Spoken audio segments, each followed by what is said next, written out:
This is Jedi General Pong Krail. I welcome you to the Voice of the Republic podcast. Listen to this podcast. That is in order. Your reputation precedes you, General. The reputation of a great new podcast.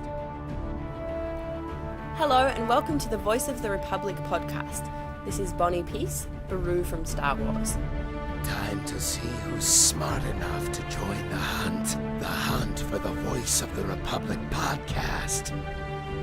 So, I hear we're going to be taking out separatists on the Voice of the Republic podcast. Smaller in number, are we? But larger in mind is the Voice of the Republic podcast. Of all the Jedi, why did I have to end up with the Voice of the Republic podcast? As the Republic juggernaut rolls across the disputed worlds, citizens all across the galaxy turn to the Voice of the Republic podcast for help. Hello, this is C-3PO, Human-Cyborg Relations. Master Luke can't come on the Voice of the Republic today. He's out fighting the stormtroopers that just landed. I shall have him be a guest on the Republic podcast as soon as possible. Oh dear.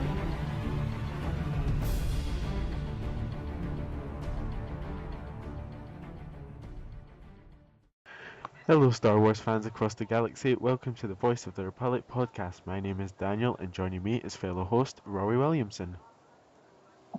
Hello. And also joining us are co-hosts Lizzie Carty-Dodd and David Delgado. And no hello from them. Hello. Oh, there we go. The heating, hello. Oh, there we go. One says hi, the other one does. So yeah, 50 episodes later and I'm still saying this. They haven't been with us that long, surely. Oh, no. Taking away the co-host part. Yeah, as Not usual. that they're not important or anything. But yes, 50 episodes later and we're still here. Wow. That makes 100. Oh, never mind then. Yes, well, if you count the 2 times that I said it, then yes. Yeah. And if I say it another time, then we'll go up to 150. But anyway, Yes, let's kindly move along. We're on a strict schedule. yes, we're on a strict schedule, yeah, if I can pronounce it properly. But yeah, so 50 episodes, and I guess we should really start with how this really started, considering it's been a year of putting up with each other. This is the topic you've been dreading most, isn't it?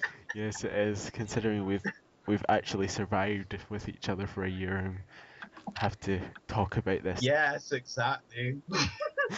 But yes, I'm guessing we explain a bit how this started. So obviously it started just over a year now, considering it was at least a week before we actually went on our first live, well, not live, our first episode, or well, maybe 2 weeks even. But yeah, it kind of started as a Skype conversation with nobody that's part of the podcast now. Well, obviously me, but it started with a Skype conversation, and I thought, oh, wouldn't it be a good idea to set up a podcast so we could say our opinions on Star Wars and talk about random stuff and all that. So yeah, so that's kind of how it started out. The difficult part of that was actually finding a name, but we eventually found it. Especially since we went through names like this is no moon, this is no moon, this is a podcast and stuff like that. But yes, it ended up being the best name probably. But yeah, it started with. Well, certain agents would disagree, but yes, well, I digress. Yes, well, I think they'd prefer this to it's no moon, it's a podcast. No, I think they would have got the Star Wars thing there. Oh yeah. But actually, rather interestingly, your version of what happened is actually different to mine. I can remember it as if it was, well, there's the more fact of to it. isn't that, yeah, and I suppose you'd right. I said the more to it, quote unquote. I could say it would get my anger out, but. Well, as long as you don't name names. So, basically, it was late September, would you say? Yes, late 17th exact. And I already knew Daniel from being a voice on his stop motions, or the stop motion he wanted to get out, around a year on, still hasn't. I'm working on that. I'm working. So you so won't get it out.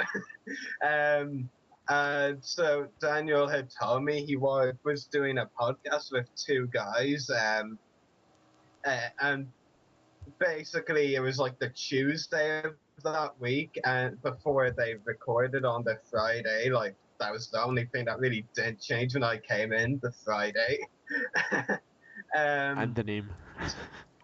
Well, yeah, that's actually true because it's the Voice of a Public podcast when I came in. It's basically Daniel, and this is the exact way it happened. Daniel had a disagreement with the two guys because, with any professional podcast, well, of course, sometimes we aren't quite as professional as we'd like to be, but he actually had a disagreement with the other two because Daniel felt rightly that they should have notes so they knew what they were talking about and weren't just making up as you go along, because let's face it, you make up as you go along, you get a lot of awkward pauses and stuff like that, to put it mildly anyway. So there was a big disagreement about both the other two actually left to set their own podcast, and Daniel, let's just say he was really, really, really anxious. He was like, Yes. oh, I'm never going to get this started. I need help. And I was just like, oh, I know someone who could help. And you're just like, who, repeatedly, nonstop. And I'm just like, you're talking to him. And this is like something out of a comedy novel or something, really. And you're just like, who? And I'm like, you're talking to him. And yeah, and so on. And then I eventually state the obvious and say me, and he's like, oh, well, yeah, maybe. And I'm just like, I can see he's not going to be proven easily right. And I say to Daniel, if I get you a cast guest for this Friday, can I be the other host? And you're just like, you're not going to be able to, but sure, yeah, why not? I was proven wrong there. Yeah, like just 1 or 2 hours later, I come back and say Dave Benoit, General Trell, has agreed to be on this Friday. Yeah, and Daniel was shocked officially. Yeah. Definitely. Big shock there. Yeah. And here and it was funny because you then were in a group chat as well, Yeah. in messages with some of your friends. And you said, oh, Dave Benoit is going to be on the first episode. And they actually thought you said Dave Filoni. Yeah, I remember going way back onto an old podcast that Justin and one of his friends used to run, and I was kind of like, they brought me on as a guest because I was running the Voice of the Republic, and one of their questions was, oh, what's it like interviewing and having Dave Filoni on? And I'm just like, what's this guy on, sort of thing. Yeah. That was kind of a bit awkward when that happened. Yeah, definitely. But yeah, and here we are 50 episodes later, still bringing plenty of guests, so Yeah. you did prove me wrong at the very beginning. And I've proven you consistently wrong again and again ever since. Yes, and obviously our co-hosts didn't join us till earlier this year. Well, a few of them, they've kind of gone incorporating themselves during the year. Yeah, gradually kind of on. We pick up a few here and there. Obviously Andrew and Graham were the first two, and that was kind of some sort of weird arrangement. I had Andrew while I'm having Graham, sort of thing. That's exactly how it went, to be honest. You know, you have one friend, I have the other. Yeah, and it was good in the end because I actually didn't even know until I talked to Graham about it that he already knew Andrew. I was just like, Yeah. oh yeah, it's this other guy, and he's like, yeah, say nothing more. I know Andrew is. We play Xbox together. Nice guy. Okay, I'm in. And I'm just like, oh yeah, fine. And then obviously David and Adrian and then Lizzie incorporated themselves. Yeah. They all came on and they were all announced in the same week, weren't they? Yes, they were. I think so. Yeah. And obviously, we've only got two females, Andrew and Lizzie. Sorry, Angelina. Oh, but yes. Oh, okay. But yeah, so we've got lots of stuff in store for you tonight, lots of interviews, announcements, and stuff to discuss. And I believe we have somebody in. Hello? Hello. Hello. Hey, it's Tom Kane. Hi, Tom. Great to have you on our 50th episode / 1 year anniversary special. Well, happy to be here. Definitely. Yeah. So, It's a pleasure having you join us. So yeah, of course, Tom, you knew about this because we were in communication by email over the week, so glad you could. Yes. Listen, I know you're very busy as you're in an airport, I believe, about to go to Dallas. I'm in Dallas Fort Worth Airport on my way to a convention in Laredo, Texas to do a meet and greet and sign things for Star Wars fans, so that'll be fun. Yeah, the Dallas Fan Base convention, the official pics were part of, is that right? Yeah. Yeah. I've heard a few things about that show, though. Can't make it over, of course. Well, I keep holding out hope that someday I'll be able to come over to the UK and meet some fans over there. My schedule, unfortunately, is so busy. It's hard for me to get away for that many travel days, but that's definitely on my list of things I want to do. Yeah, definitely. It'd be great to have you up here in an event.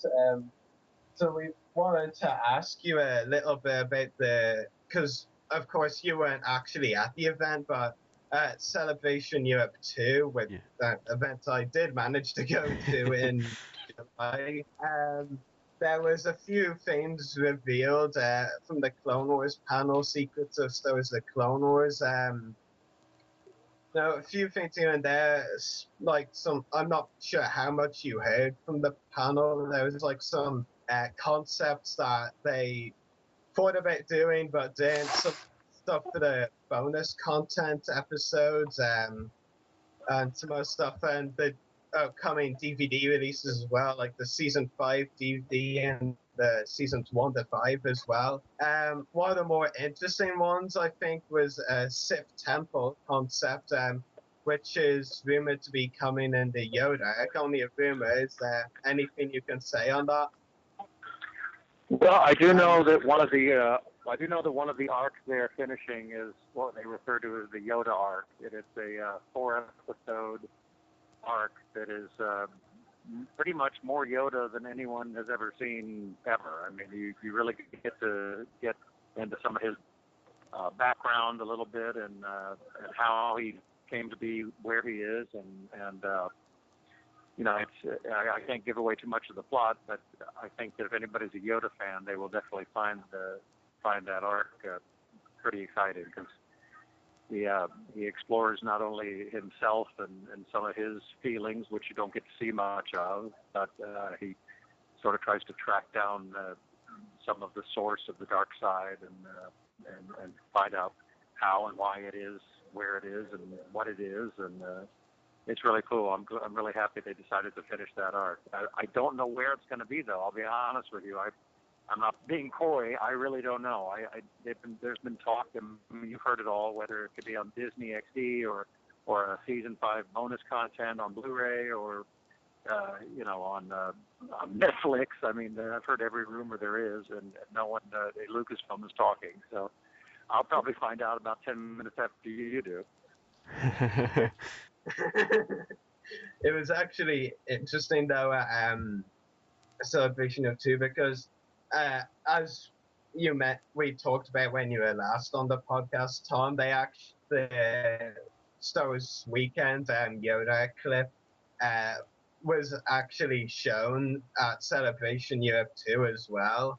So it was great to see it again, and not a bootleg version, through webcam, and it was great to see it in person. And what was actually interesting was I was at the event with my friend Graham, who's also one of the hosts on the podcast, though not actually here with us today.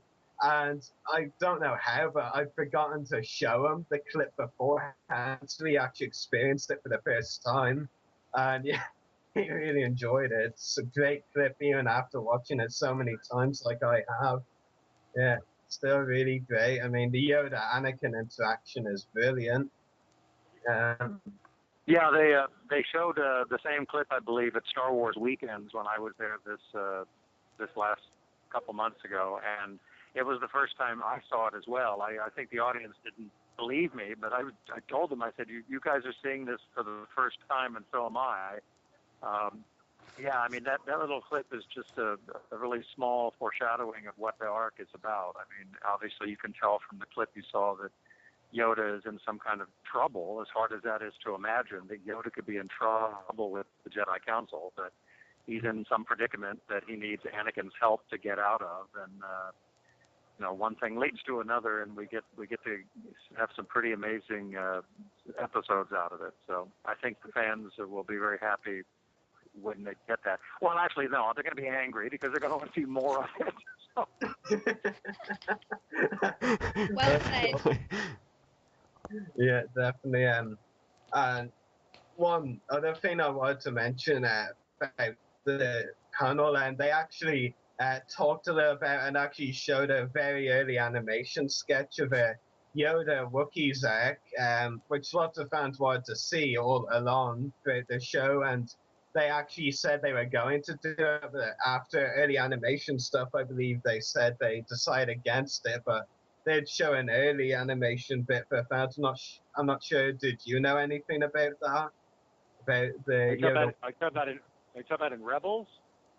No, the Clone Wars. They were going to do a Yoda Wookiees arc, but they decided to not do it. I think after doing early animations for it, storyboards before the actual animation. Well, yeah, again, you guys are, again, once more, you guys are ahead of the curve. I mean, I find out a lot of what I find out about Star Wars, I get from you guys first and from fans first, because everybody at Lucasfilm is busy and I'm busy, and it doesn't occur to anybody to say, oh, let's send Tom a memo about what we've got coming down the pike. So very often, like I said, you guys know about it before I do. Definitely. Yeah. Anyway, it's been great talking to you on today's special episode, Tom. Absolute pleasure having you on the podcast again, and hopefully you enjoyed the convention very much. I am, and just anytime you want me on, preferably not in a hotel so I can hear you better, but just let me know and I'll be happy to come on and talk to you guys anytime you want. Yes, we don't want you missing your flight because of us. Yeah. And the Force will be with you always. Yes. And with you. Well, thank you guys very much. Have a safe flight. All right, I'll talk to you next time. Bye-bye. Bye.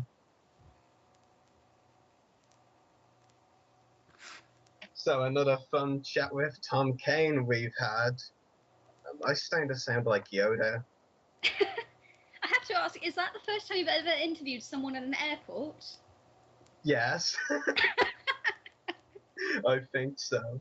Well, actually, come to think of it now, not an airport, but when I'm not sure if you actually realized this, Stan, but when we interviewed Anthony Forrest, he was actually in a train the whole interview.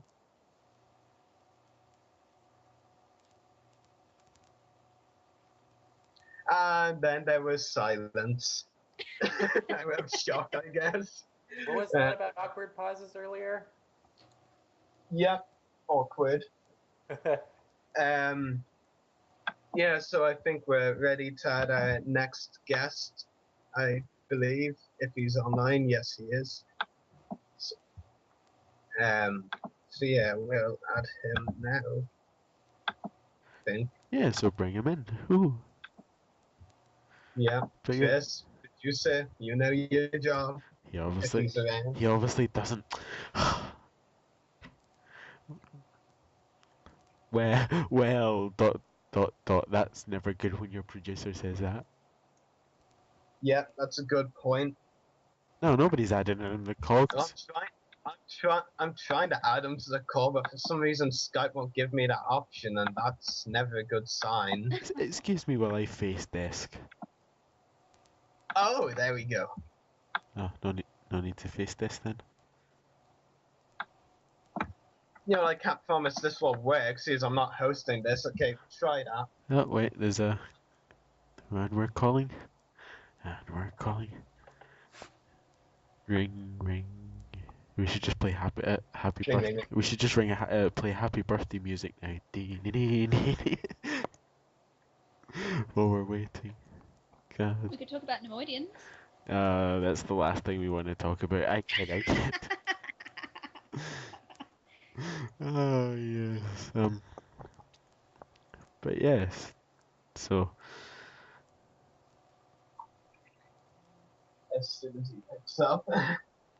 we're just waiting for this guest to pick up. Are you sure you gave him the right time slot, Rory? Yes, I gave him 20 past. 21 past. He'll turn up eventually, hopefully. Yeah. And if not, then I've sent him a Facebook message saying we're calling him now, so hopefully he gets that. at this rate, I'll have eaten all the birthday cake up. Yeah. Maybe it's the fact. Maybe the call keeps failing because he might not have Chris added. Can you try sending him a friend request, Chris?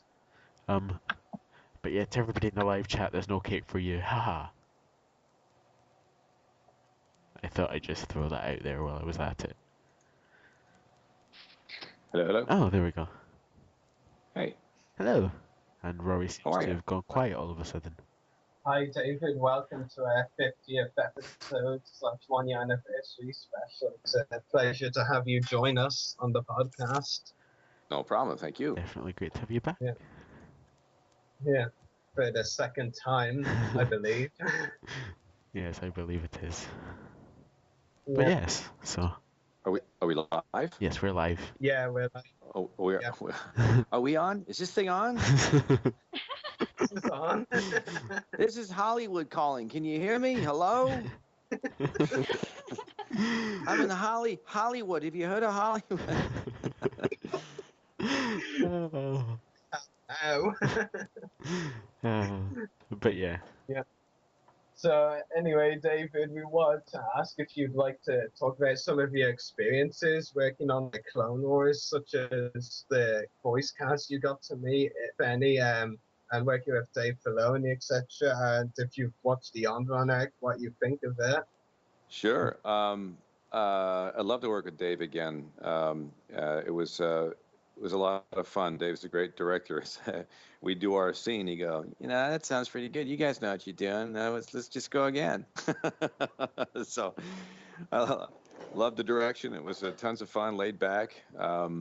The day I was in, a couple of days I was in, is Corey Burton, Jim Cummings, and I love working with those guys always. And of course the main cast, and it was just it was a big room full of people, that's for sure. I know it must have been 25 of us in there, if I can recall. I don't know. But it was recorded at LA Studios, not too far from my house. Actually just pretty much across the street from Universal Studios, the big lot there in the theme park, and it was a great role. I'm really happy with how it turned out when I eventually saw the episodes and how it fit in, because I sort of came in later, obviously, and I wasn't sure how this character sort of fit, how everything sort of fit together. And then I started watching it, and I began to understand and loved how the story was unfolding, and then I thought maybe I might be back, and then it ended. So there it is. Yeah, it was fun. It was fun while it lasted. Yeah, definitely. And James Arnold Taylor wasn't in that day. I thought I'd get to to poke him around or something, but he wasn't there that day. We're working together. We're working together in the big Ratchet and Clank motion picture movie. It's opening in Hollywood in 2015. And that's going to be cool. We've already worked together on that film, so I'm actually getting to work with him a lot. So that's really enjoyable. Nice. He's definitely a really talented voice actor, that's for sure. Yeah, and a good guy too. Yeah. Good guy. Yeah.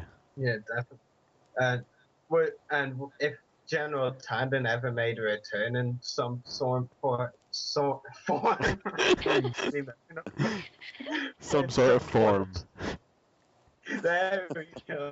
That's what I'm looking for. In some form of Star Wars medium, would you be willing to voice him again? And is there any particular role you'd like to see him play if he ever returned? Okay, I had some little Vespa drive by outside, very loud, and I missed the end of that question. If General Tandon was to return at any stage for any Star Wars medium, be it the Clone Wars bonus content, Rebels, anything else, would you be willing to reprise Tandon's role, and what role would you like to see him play? It would be funny. I always thought about to what was going on before he became 57 years old. Maybe something that happened before how he got to that position. That's what I'd like to, it would be fun to explore if he comes back. But if I was to, do any more work with Star Wars and stuff like that, it'd be fun to be an alien. Somebody that talks like this, or I don't know, some weird, crazy, alien that talks like. I really do anything to just make a weird face and do a funny voice and put some and give some life to one of the creatures in the Star Wars universe. Because I grew up with it, I saw the movies. I was just enamored with all those. My favorite scene ever is a lot of people's scene was the bar scene. Dun dun dun dun dun dun dun dun dun dun dun dun dun. And all those crazy creatures and characters, and just to be able to put a voice to those things would be a riot. Definitely. Yeah, that would definitely be really cool. I definitely agree. The Cantina aliens were definitely some really cool characters. Would be cool. Would be great to see some of them explored a bit more. In Star Wars media and all that. Yeah, that would be really great. That's the thing about Star Wars. Thing about Star Wars too is you can take any of those characters and they each have a backstory, whether from the largest to the smallest role in any of those films or any of those cartoons or any of they each have their own little story. So there's so many different ways you can go from their point of view. So this franchise is going to be with us for a long time just because of that. Definitely, and everyone, and I mean, even some of the really lesser known characters get very popular among the fan base. I mean, I think it's safe to say there's, even for the really minor characters, they all have this one fan who's really passionate about them. Yeah, that's right. Yeah, that's true. Yeah. Yeah. So overall, last question: were you very pleased with the direction they took Tandon in the Honor arc? Yeah, I liked it. I was surprised. Again, I wasn't sure when you're in there and you're reading, you're doing the scene, coming in later and not seeing all the episodes leading up to it and only sort of a few. Once I saw that, I go, oh, okay, I get it. Yeah, I was happy with how it went. Tandon, he's got some history there, and I'm glad I was able to sort of, at least I thought I was able to, without knowing a tremendous amount of backstory, was able to sort of give him a sense of backstory and history just in his pieces. And he's a tough old guy. He's been through a lot, and I enjoy what they did. I was very, very happy with it. I got to admit, it's I sort of smiled a fanboy smile when I saw the part and heard my voice. Went, that's cool, Star Wars. I was very happy. Yeah, that must have been a great feeling. Yeah. Definitely. So anyway, David, it's been an absolute pleasure having you on our 1-year anniversary / 50th episode special. So thank you very much for talking to us, and hopefully we'll talk to you again. Likewise. I hear you're having a Comic-Con or a convention in Ireland next year. Is that correct? Yeah. Wow, that'd be cool. Are you referring to the MCM show? The ones that are usually in the UK, but they're bringing That's them right. to Ireland. Yeah, they're fine. It's actually interesting because I only found this out when they announced the Ireland one, but the organizer, or at least one of them, is actually Irish, so he's been wanting to have it here for so long, and finally they're going to do that. So I'm really excited. Well, if you can ever convince them to invite General Tandon over, I have never been to Ireland, and I am begging anyone or time to come and visit, because that's my heritage. Is I have a lot of Irish heritage, and I've always wanted to come. But regardless, one of these days I'll get over there and see you guys. Yeah, definitely. It'd be an absolute pleasure to have you over here. Yeah, that'd be fun. Yeah, so thank you very much once again. You're very welcome. See you. Bye. Okay, talk to you guys soon. Bye. All the best. Okay, bye. Yeah, so that was good interview. Kay. Yeah, and if you can't, if you haven't heard of his interview, that's episode 17, I believe. So check that out on YouTube as well. Once you're past the 45 minutes of Sam Witwer. Yes, you have to trek your way through Sam Witwer before you get to David Kay, but it's worth it. You know, I could hear him voicing a Duros in the canteen with that first voice he offered. And here we go tonight, audience. Okay. I said Duros, not an sorry. audience. That's a difference. Sorry. Being very careful tonight. I better run. So, yeah. But yeah. So, Chris, can you bring in that third guest at Butler? Oh, there we go. This time. And here he is. Welcome. Yeah. Hello, at Butler. Hello. Can you hear me? Yes, we can hear you. Yeah, we can hear you. Oh, wonderful then. Okay, we're good. All right. So what's happening? Congratulations on your 50th anniversary. Thank you. 50th episode. 50 years you guys been around. Yeah. That long. Yeah, we're all old geezers here. Wow. Shriveled up. Who knows? That could happen. Yeah. Well, don't think about Fingers that. are crossed. Fingers crossed for 50 years. Yeah, so it's an absolute pleasure to have you join us on our 50th episode / 1 year anniversary for this second appearance on the podcast, I believe. Number 2. Yeah. That's right. Actually, it's kind of easy for me to remember that because for most of the guests coming on for this episode, it's their second time. Only like 1 or 2, it's their third, or even fourth. So it's easy to remember. Right. Yeah. Well, here I am again. I'll be here anytime you need me. I'm just sitting in front of Skype, just waiting for you guys to call. Thank God you guys have called. So, okay, how's it been? It's been a year, right? Okay, good. Yeah. Who am I talking to?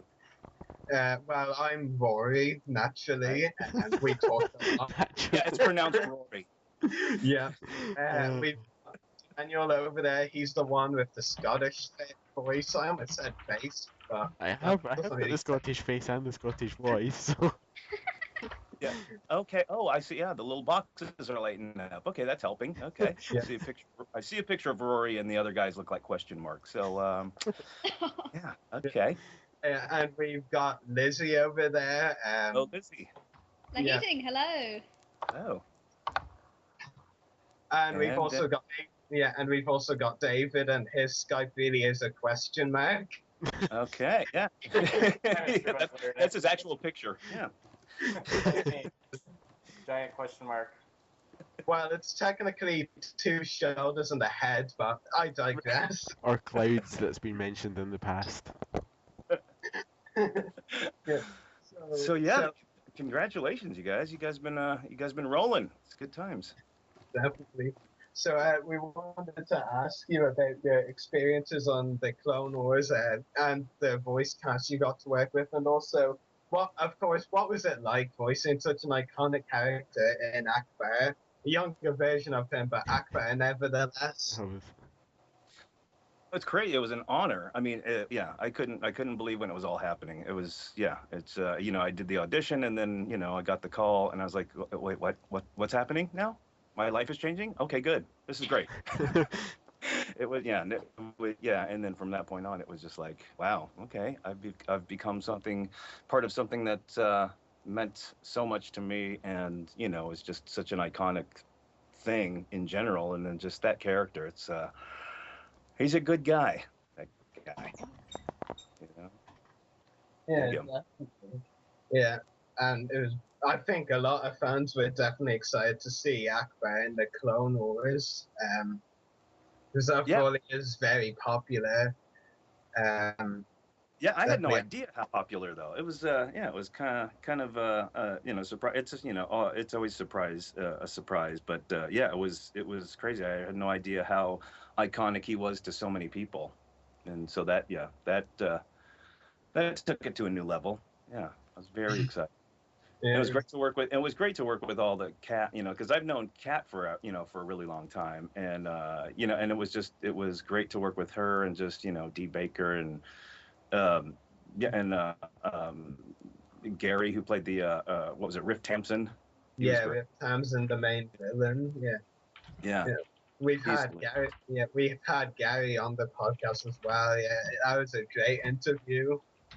Always a great conversation with Gary. I mean, yeah, he's hilarious at all times. Oh yeah, I definitely agree. I remember when we were interviewing him, we only had 10 or 15 minutes with him because of his schedule, but it was still so worth it. The first thing he said when he came on was, well, during the actual recording, everyone could hear. He actually says, "Hey, I'm wearing a suit just for this interview." So in a really hilarious voice. Mad. He is so funny. Yeah. I mean, it was just great being in the room with all those people, and it was amazing. Yeah, definitely. Yeah. Must have been a great experience. I wish I could have been in your shoes. Yeah, I was barely in my own shoes. It was just so crazy. It was just, I was sort of floating on air the whole time. And, I got to do, it was a 3-episode arc. So I did, 3 sessions in as many weeks. And it was a crazy period. And actually the second episode was like a day before my birthday. And it was like, well, this is a good birthday week. Definitely, yeah. Of course. And I actually remember earlier this week when I announced that you'd be coming back onto this podcast. We actually got a request for this interview. So, of course, I'm sure we've all heard Tim Rose, Akbar from the movies, say the infamous / famous line, but oh my gosh. how about we hear your version of it? Oh, you want me to do it? Yeah. Yeah. Well, Tim Rose is a puppeteer, right? Did he do the puppet? Yeah. Was he the puppeteer? Yeah, he was. Well, he was the puppeteer of 2 other characters. He was actually he actually acted as Akbar. And right. Yeah, that's right. Yeah. Yeah, the voice came from a voice actor called Eric Beresfeld or something. Right, that's right. Yeah. I think so. Yeah. So you want my rendition? Yes. It's a trap. Yeah, that's good. Oh, wow. Right? But my version of the iconic line turned into "It's an attack."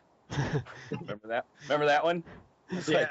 That was great. I love getting to say my version of it because it was again, it was kind of sort of the obvious overstatement from Akbar. It's like yeah.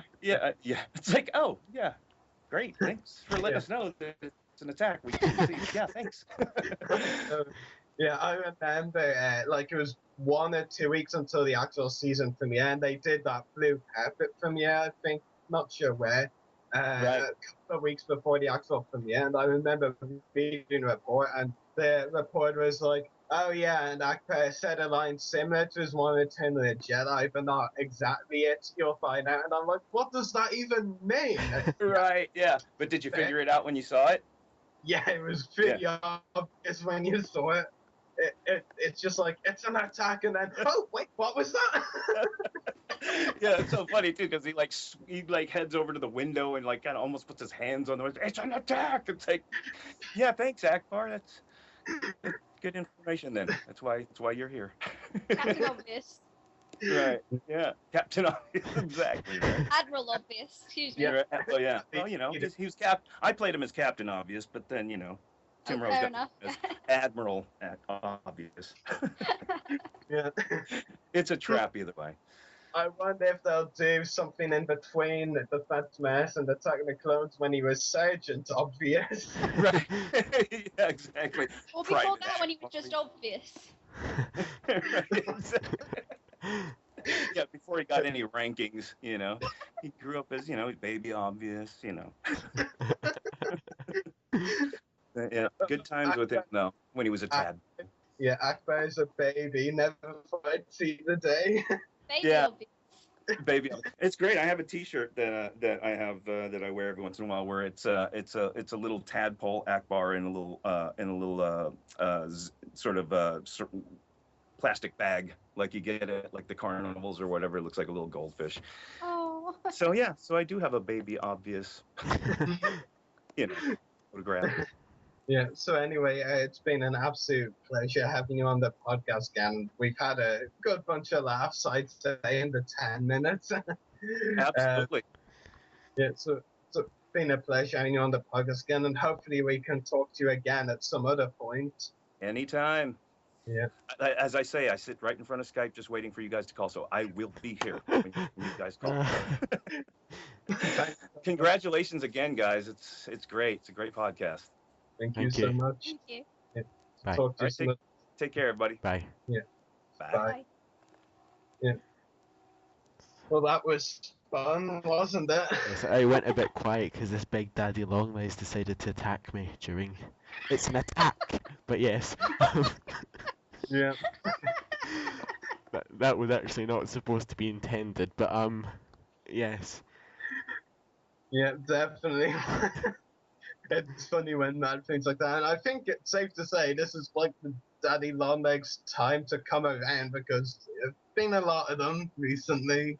Yes, well, Especially it's still locked in my room, so it's gonna attack me again at some point. So if I shout out it's an attack, you all know what it is, and for the laggers as well. Yeah. Be hilarious if we had outrage if you said that. You just get him to say it every time I say something. Yeah, definitely. But yes. So yeah. And are we ready for our next guest, or is there a gap? Well, I think we would be ready, but I have to confess I rarely check my Facebook in between many interviews, and it seems like he might have defended me after the last one. Oh no. Oh well, yes. Oh yes, I remember Christian. Ah, there he is.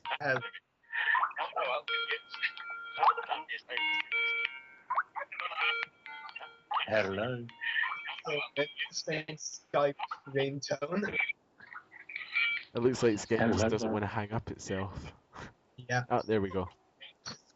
Can you hear us, Christian?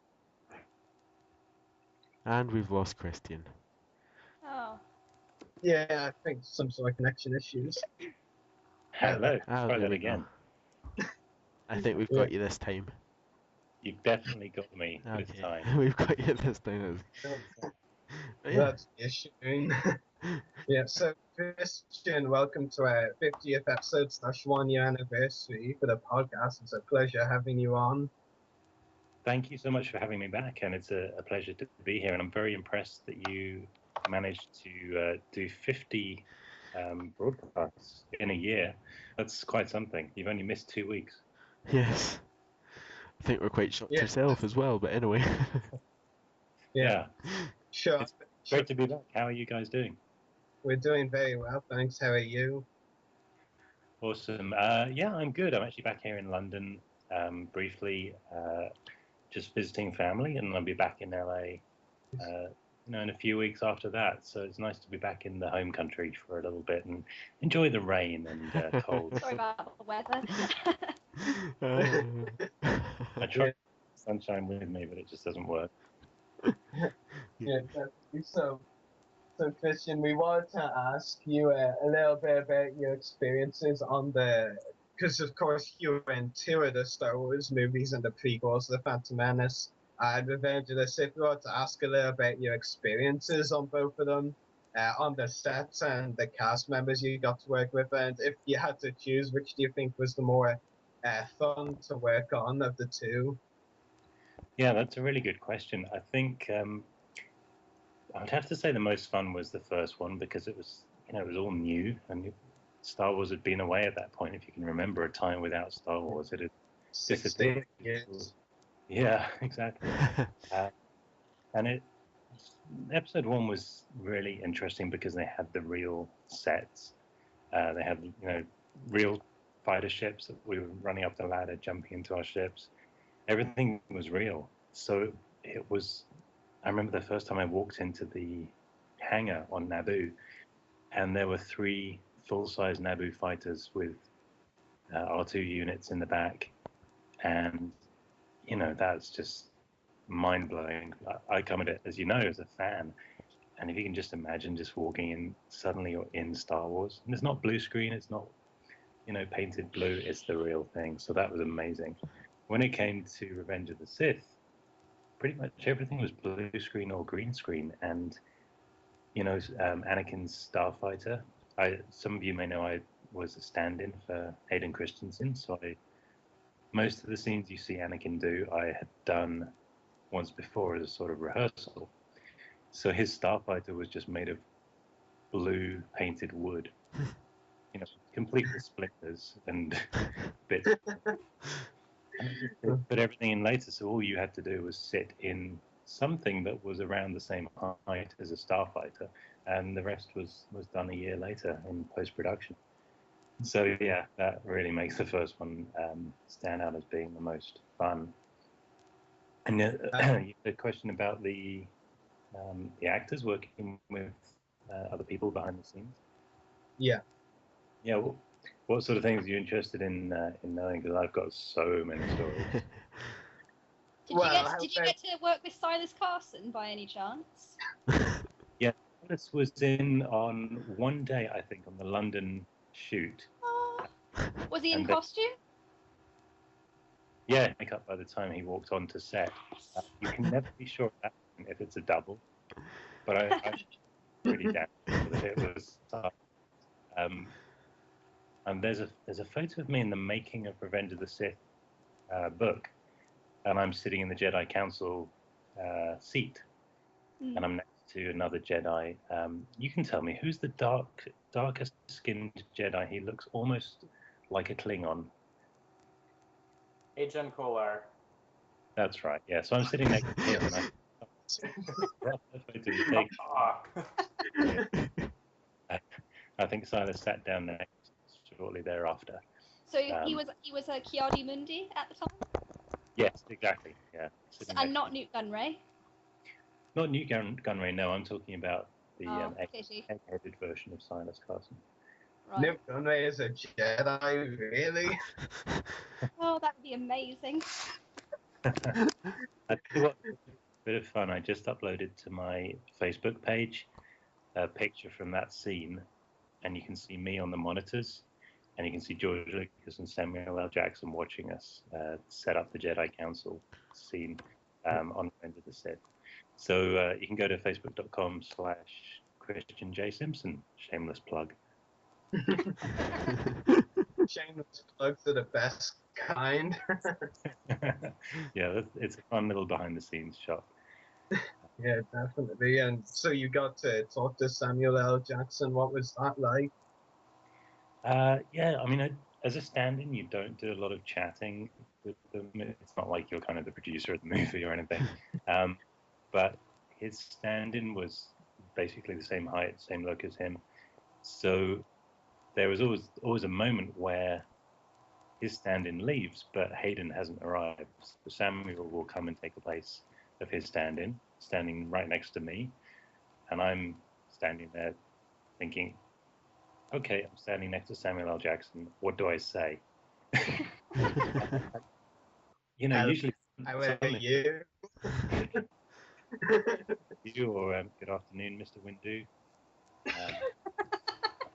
I'm sorry to hear that you are going to fall out of the window this afternoon at about 3 p.m.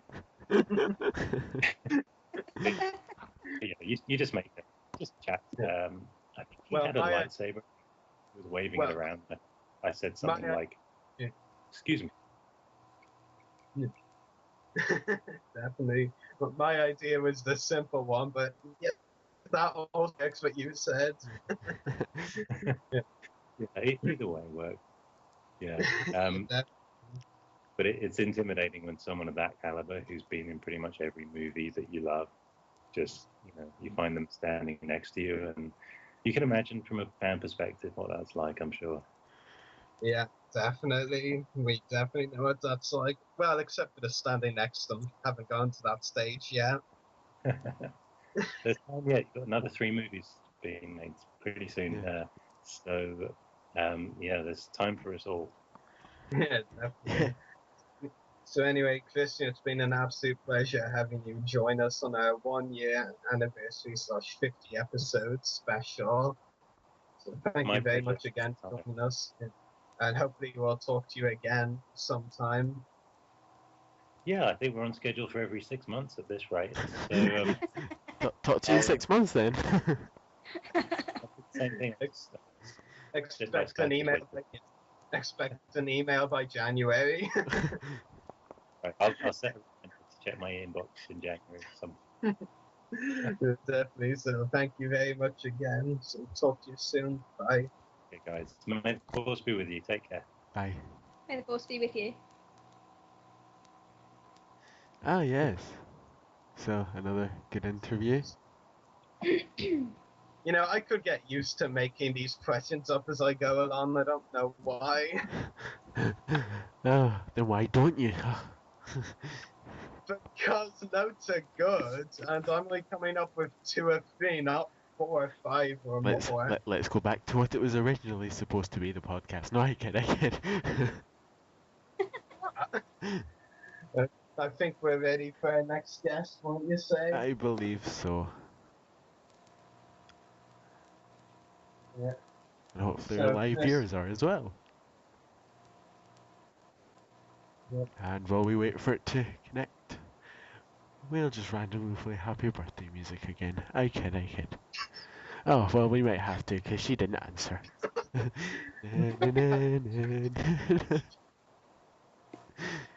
All raise their glasses of water because Rory doesn't want to drink anything else. Yeah, I've got my water right here. I'm happy somebody finally knew who Newt Gunray / Nemoidians were. Huzzah! It's the Victory! 4 podcasts in and finally someone knows. Oh, there we go. Oh, you guys are really quiet. Hello? Hello. Hello. Hi. Give me a second. I thought for some reason, you're not on speaker. Why is that happening? I don't understand. Yeah. Give me... Technology. Nothing to understand there. I can't see it. Second. I'm going to try and work out how are you? Oh, are you there? Yes, we're here. Yeah. There you are. Yay. I can hear you. What was that? Does turning the volume up help? Aha. Very funny. No. My volume was up just fine, thank you. I just didn't. I downloaded and I didn't know how to put it on speaker. You see. So anyway, Georgia. I'm a hip and happening groovy individual. Yeah. So anyway, Georgia, welcome to our 50th episode / 1-year anniversary special episode. It's a pleasure to have you on the podcast again. Thank you for having me. Happy anniversary. Thank you very much. It's a pleasure having you back for the 2nd time on the podcast, I believe. In fact, if my memory serves me right, which it usually doesn't, especially when I get up at 6 a.m., I believe you were actually the interviewed guest for the first ever live episode. So yes, I believe it was. It was actually. Now that you mention it. Yeah. Yes, memories alive. Yeah. But yeah. Yeah. It's a pleasure having you join us on the live podcast again. Definitely. So we wanted to ask you a little bit about working on Star Wars: The Old Republic, because of course you voiced one of the characters in that game, Reign at Temple. Do you want to talk a bit about your experiences on that? Oh, I've loved it. I've had, I guess we've had what you'd call 3 different installments now, because I'm sure, as everyone listening knows, it continues to grow and develop. So that's the nicest thing, is that as someone that's involved in the game, you get to keep working as the story develops. So I like that part of it very much.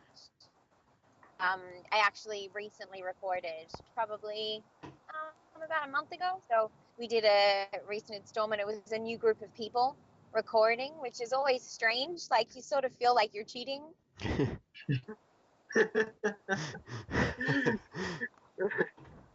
Wow, that's interesting. Cheating and voice acting.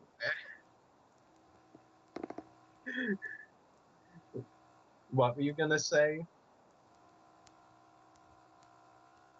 Because I'm Facebook friends with the old director, do I write and say, I just want to let you know it didn't mean anything. It was just another director. But they were phenomenal. It was actually totally separate to everything, but that recording session was the first time I've ever recorded bald, because for the listeners that don't know, I have alopecia, so I wear wigs, and usually I wear wigs in the recording studio, and I decided not to. Not that it makes a difference to the sound of my voice, but it was still a funny choice. I was like, oh, this feels so strange. So, yeah, I mean, I love it. I love my character. She's more ballsy than any character I've ever got to play. I'm usually such a dick. So it's nice to have a girl that seems to have some sort of internal, intense fiber going through her. Yeah. Definitely. One other thing I wanted to ask is you mentioned, of course, the last time you were on the podcast that you've always been a Star Wars fangirl. So did you want to talk about that and how you got into Star Wars? Well, Star Wars was part of my growing up. It was just an essential part of me and my brothers being kids. We had constantly, like every Saturday morning, it would be one of the 3 movies on. Either that or Indiana Jones. We kind of would move between the 2 of them. But we watched Star Wars all the time. We would go down to downtown Melbourne and buy the figurines, the originals, and my brother's best friend had a limited edition Millennium Falcon, and I was always getting mad because I had to be Leia or Lando, and I was like, can't I be Luke? But I always had to be Lando. It's fine. I actually have grown to love Lando over the years. However, when you're a little kid, you don't want to be Lando.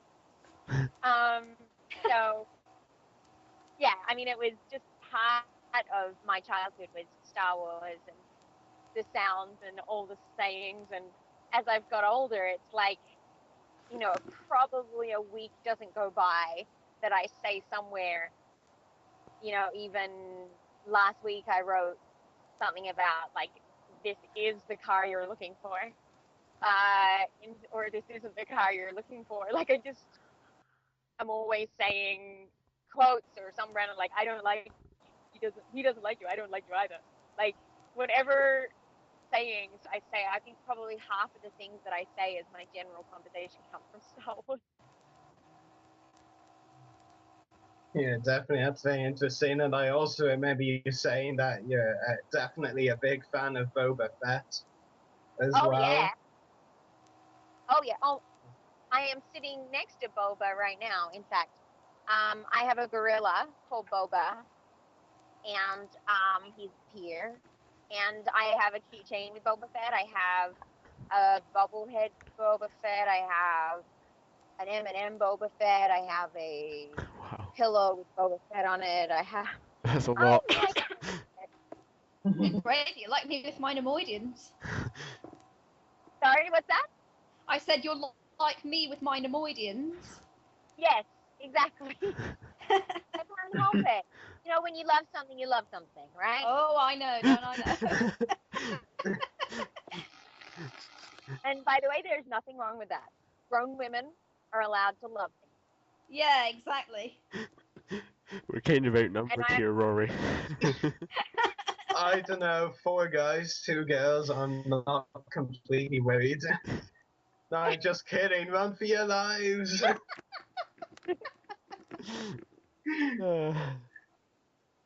They may be smaller in numbers, but they may be greater in mind. I think. Yeah. Oh, absolutely. Well said. Well said. Not really from my perspective. I just kind of psyched myself off, not intentionally.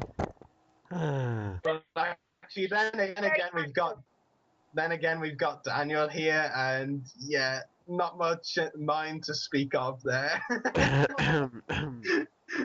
Just kidding, mate. Are we going to be ending this early?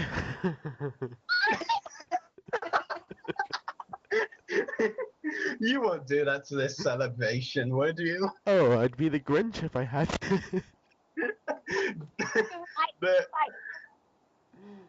Yeah. That was very Yeah. So anyway, George, it's been a pleasure having you join us for a special 1-year anniversary / 50th episode special. So thank you very much again for joining us for your second time on the podcast, and hopefully we can talk to you again at some point. Yes, can I just give a special shout out? Sure. Yes, you can. Anyone that's ever played the game that married me, I just want to say thank you for choosing me rather than choosing to reject me. I was like, the guys out there that said no, like to choose no when the option is to marry me. I want to know who they are and why. Watch out, George will have Boba Fett to get you. Exactly. I'll send my back on over. But yeah, thank you so much. And everybody, please follow me on Twitter. I'm trying to become somewhat up and happening with the kids. Yes. So thank you very much again for joining us, and hopefully we'll talk to you again soon. Yeah, See pretty ya. awesome. Congratulations, you guys, on making it to 50 and a year. Thank you. Yeah. Thank you. Awesome, guys. Have a good day. Bye. You too, may the force be with you. Yes, may the force be with you all. Thank you. Yes. So that's another interview gone and more to come up. You know, I kind of feel bad because I put so much work into getting all of these, and they're just flying by so fast. Yeah. It's like, no, I can't go so quickly. I still can't get over the 50th episode of first year anniversary. It's still not hit me. Please hit me. Yeah. That sounds wrong. Best I can manage at such short notice. Let's just start banging my head against the wall, see if it hits me. Yeah, that will hit. Well, this is awkward. We are meant to have 2 Jabber guests on right now, and one of them who has Skype is not online, and one of them who doesn't is not online on Facebook, and, well, he's meant to be calling us on his phone. So who knows? Who knows indeed. We'll have this sorted shortly. Maybe. Possibly. In a galaxy far, far away. Called Voice of the Republic Podcast Land. Yeah. Not saying there is a land called that. That would just be silly. No, I want that land. Let's all move I'll there. buy it. Yeah, highly recommended, that's for sure. No Nimodians allowed, I kid. Oh, what? Oh. That was a bit late reaction. Took away the fun. That was not late. How was that late? So, the Jabbas seem to be taking a bit to get here. That's the huts, what do you expect? They're slow. Oh. How did I know someone would bring, slowness into it?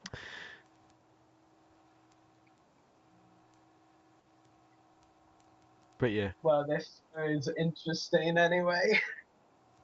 Yes, well, until then, we well, just sing happy birthday again. Whenever no one's here, it's happy birthday. Just like start like blowing out the candles and getting the confetti out. Wee wee. I must apologise, I'm on a diet, no cake for me. Oh, what more for us, Lizzie? I thought you were on a diet too, Dan. That's So all. don't I get all the cake? Well, remember David's here. Oh yeah, fair enough. Actually, he's on the way, so... Oh, so then it looks like Liz is gonna get all the cake. Yay!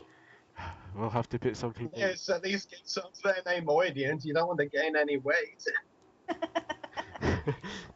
Oh, but yes, but yeah, well. I'm sure Newt Gunray, Rune Hacker, and Lockdog could take some off your hands. Probably I'm take all certain off they your could hands. too. Hey, don't forget Tay How. So, I was going off the ones in your Skype picture, you know. Isn't Tay How in my Skype? Bloody hell, she's not in my Skype So, picture. before this gets worse, Rory, That needs fixing. what's been your most exciting moment this year on the podcast, obviously? All of them. None in particular. That's cheating, isn't it? Yes, that's cheating. One. Can I go with 3? Go with 3 then. Okay, first of all, I think this one is obvious, and I still can't believe, Lizzie, you didn't hear about this until I told you like a few weeks ago or a month, when we finally got to interview Sam Witwer. Oh wow, yeah. that was so amazing. We're all I mean, geekgasming apart from Graham. He said he was taking it cool. yeah, supposed to be the biggest Starkiller fan of us. Yeah.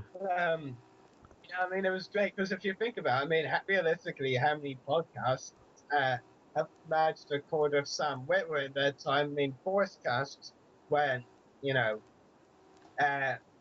Jimmy, Boy, and Jason, they only got to record with him once, obviously, before Rebel Force Radio came around. So, if no other podcasts have interviewed him then before, then we would probably only the second podcast to get to interview him. I could be wrong. Oh wow. But That's the thing. Could be possible. That other podcasts. I mean, it's just so, yeah. I mean, it's just so crazy. I mean, I remember like the Wednesday of that week. It was a school week like any other. I just wake up in the morning and I have an email at the top of all my emails naturally, from Sam Witwer, and I'm like, why? Okay, celebrities don't email me out of nowhere. What's this about? And the funny thing was, like, in the subject of the email, Sam Witwer gave no hints about what he was saying. I'm not even joking. The only thing his email said was, yo, Y-O. Yo. And then the email actually said, hey man, I could do Sunday if you want, otherwise my schedule's packed for ages. And I'm just like, okay, this is Sam Witwer. Yeah, we're interviewing him on Sunday. I mean, it's probably the only time to ever record on a Sunday again, maybe. I think we broke down when we found out. Yeah, I certainly did. I was like, okay, I know I'm meant to go to school, but I still have to reply to this email. Oh, hell yeah. Sam Witwer before school any day. Absolutely, yeah. And smaller kids, don't take this in as an example. We don't want to like get in trouble by your parents or anything. Stay in school, kids.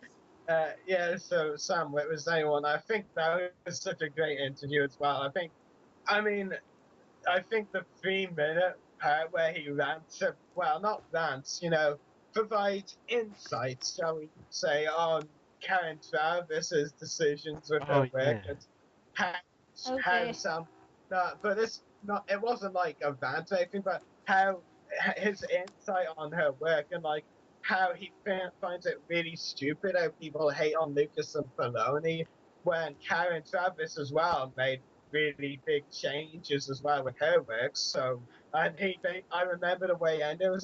He was like, so if Craven. English, please, English.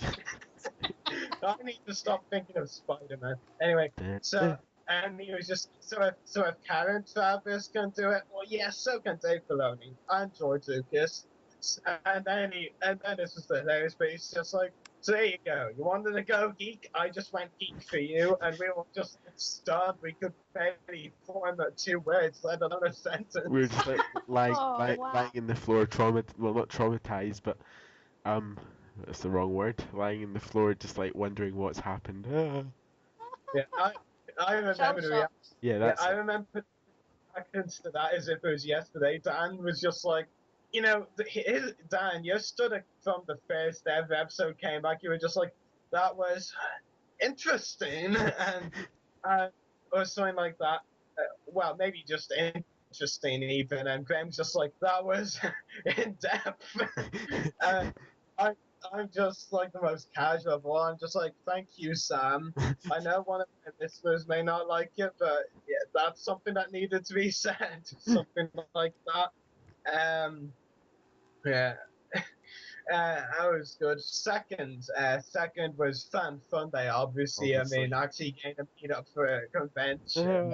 It was fun with that. Meeting the Scottish lad in person, how scary. Actually, it was worse meeting the tea lady. I don't think he even was the tea lady back then. No, he wasn't, but don't worry, he's coming to Fan Fun Day packed with tea next year. And I just got a message from him on Facebook. Oh no, you might have heard that. Oh, no regrets. Just letting you know. But yes, Yeah. That was such an interesting trip. I mean, a lot of weird and wonderful and crazy stuff went down on that day for sure. 2 days, really. Yeah. Don't remind me of the journey. Yeah, you've told the story a bit too much anyway, but the third time, I think the first interview with Tom Kane as well, and getting it back today, of course. I mean, that was a great interview. Again, it was actually quite like Sam. Yeah. The way that, like, it wasn't like an email out of nowhere, so to speak. I mean, it was replied to an email I sent him, which was about 5 months ago. Not 5 months ago, 5 months before he replied to the email or something like that. I think, yeah. As I found out, it's much easier to schedule a film by email rather than Facebook. Facebook, it takes an age to reply to. I kid you not. Yeah, email, he will reply. And that was the episode where alcohol was banned. Oh yeah. But we will not get into depth. Oh dear. Yeah, Andrew. No more shall be spoken. But yes, it's definitely been 3 good. Probably 2 of the best. But yes, Final Fantasy was definitely fun. Okay, can you say other highlights? Or if you're gonna name one of mine, or a specific highlight about it? You can highlight whatever you want. We've got the evening to kill. Well, we certainly do when we're waiting for Jabbers. No. Yes. And this is going to mess up the rest. Not really. I mean, 20 past to think it's not meant to be adding in the next guest. We've got a few more minutes to kill, I think.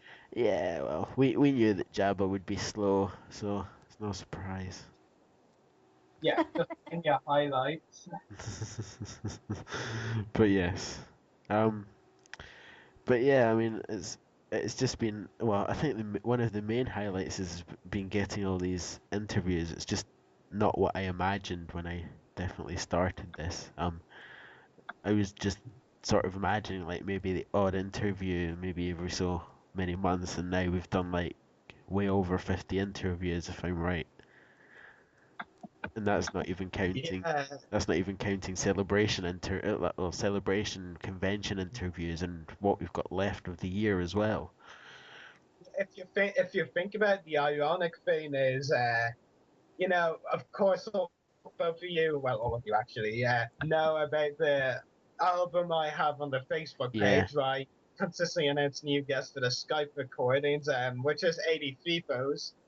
Guests, I mean, and photos. Photos are cool.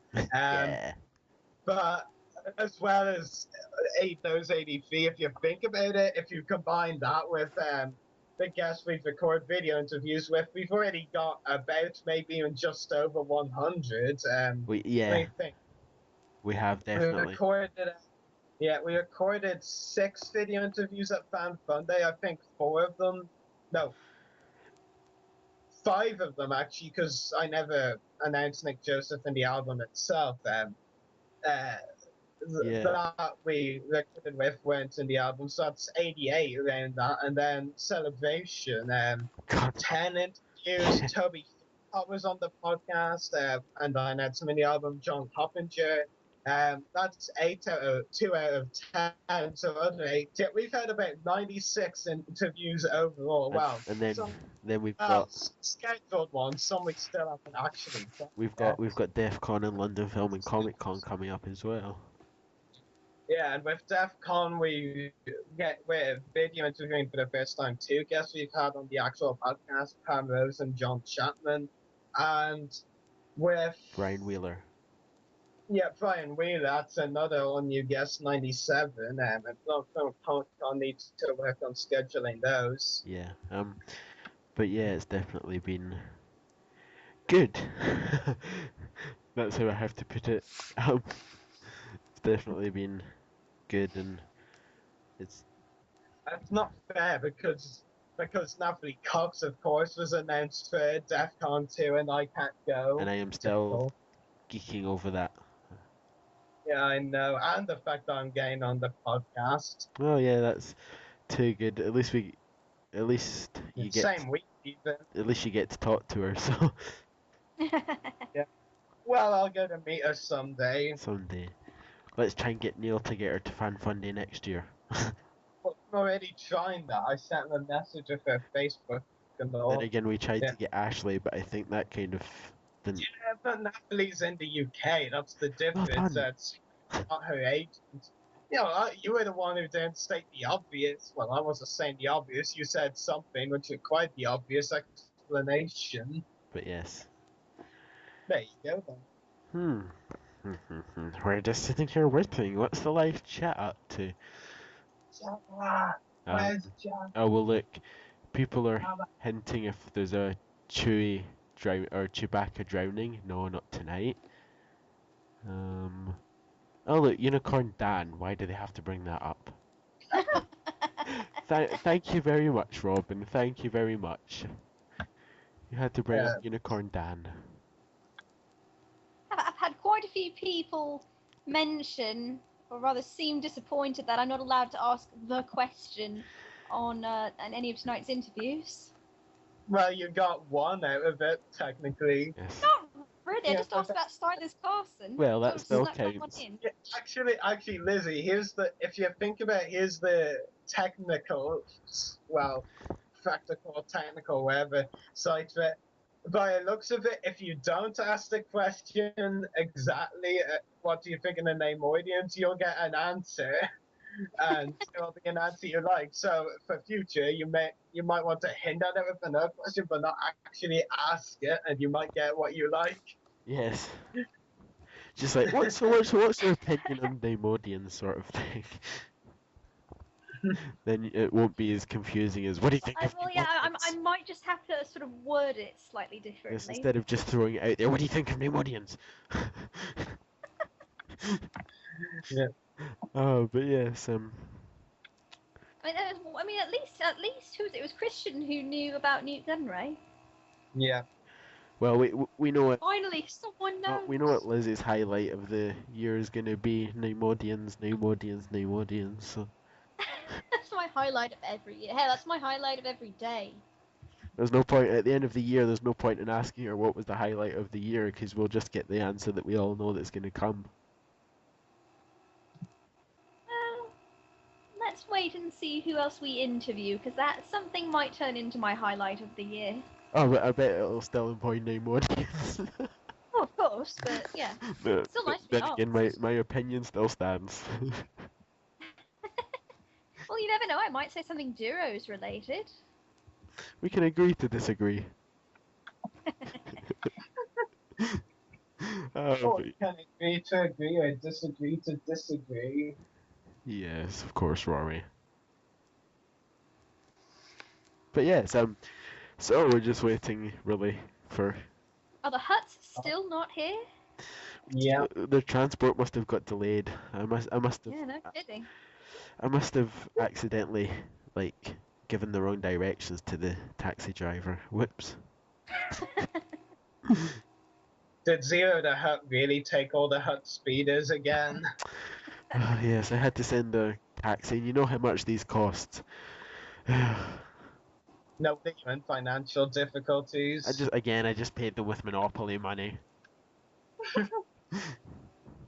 Yes, I'm surprised they didn't notice. and this is for Lizzie in the chat. Clyde Leonard said, I would think Lizzie's highlight of the year is the new Nimodium Pillow Pal. Oh, you mean Tay? I guess so. I'm not quite sure, but yes, it must be that. Yeah, I just finished making my third hug-sized Nemoidian plush who happens to be Tay Howe. Third, and we'll probably add a 0 into that in a few years. I wouldn't be surprised. I have plans to try and make all the named Nemoidians, if not all the Nemoidians that you actually see throughout the saga, that are named and unnamed ones in that size. Yeah. I mean, it just sort of balloons out. If I make Newt, I have to make Rune. If I make them, I have to make Lot Dodd. If I make Lot Dodd, I have to make Dolte Dauphine. If I make him, I definitely have to make Lucius Dauphine. You see, it just goes from there. Hell, Nemoidian overkill. That's the good thing about Nemoidians. You can't overdose on them. If you could, I'd have been dead about 3 years ago. Okay, that's good to know. Or is it? Well, if that was the case, we wouldn't have had a fangirl at the moment.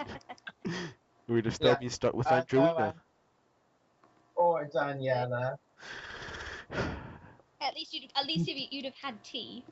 Yeah! Tea any day. Yeah. But no, you got Nemoidians instead. Okay, looks like we're ready for another guest, won't you say? Yes, because this has kind of gone a bit weird. Yeah, not who we were initially going to have it this time, as he was meant to be a tiny bit later, but, you know, yeah, you make changes stuff up. We're different. Yeah. Let's just so here's the next guest. Okay, well, I won't say it was meant to be the last one.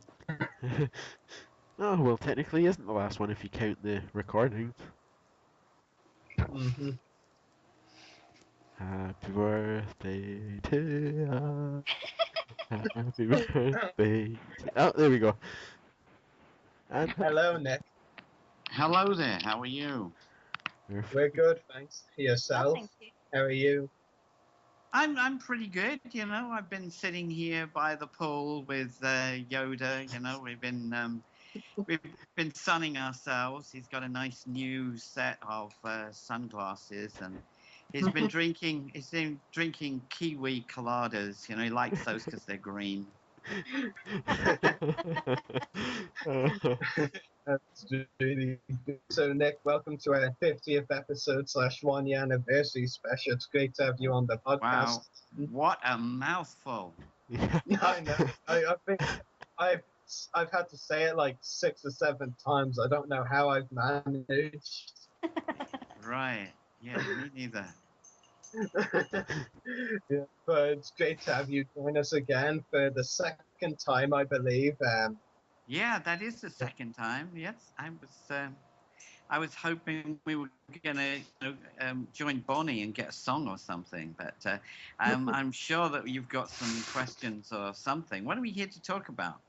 Yeah, well, we wanted to ask you to talk a little about some of what, of course, considering on throughout 2 of the movies, The New Hope and Empire, you worked on a lot of features. So we want to ask you a little bit what were your favorite and also your most challenging features to work on for the movies. Yeah, well, I think the happiest movie that I ever worked on was a movie in the 80s called Krull, which has a kind of cult following amongst guys that are now in their late 30s. And that was just a really nice thing to work on. And we did a lot of really challenging things on that movie.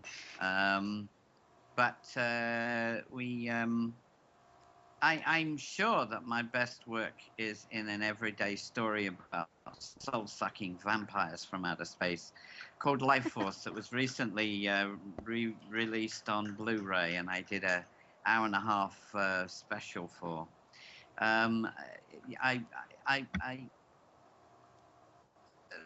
One of the most challenging movies I made was Highlander, but that was all to do with personalities, not so much to do with the work. Yeah, it's really interesting. And what about Star Wars? Which ones would you say were the most challenging for that? Well, no, you know, when we did the first Star Wars, I was not one of the main guys on the team. I was kind of the new guy on the team. I'd worked with Stu doing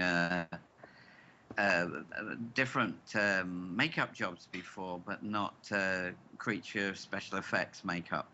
And so I really didn't have the challenges on that I had on the second one, where I was involved in building 3 versions of Yoda. So, and we also built the Wampa and the Tauntaun and the Mynock and the Ugnaughts. And Graham Freeborn and I were the 2 senior techs at that time. So that, without a doubt, I contributed a lot more to Empire than I did to the first one, even though I do have to say, you know, I did spend a lot of time sticking warts on Greedo and various other body parts, making hands for Greedo as well. You know, we built all the creatures for principal photography for the Mos Eisley Cantina, and there was some fun involved with that. But actually, I was mainly, you know, concerned as the new kid on the block about whether or not I was going to,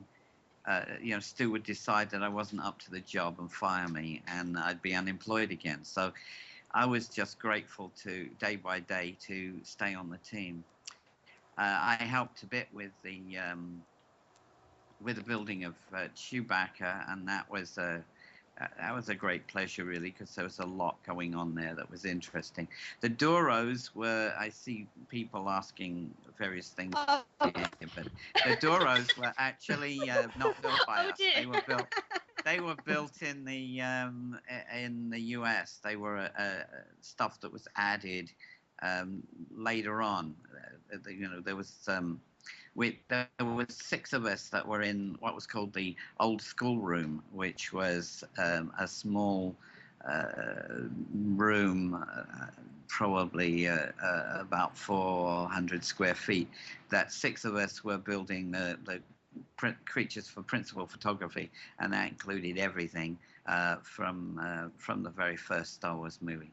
But afterwards, they decided that they should have spent more, or maybe given us some more time, and there was another team in the USA that built Duros and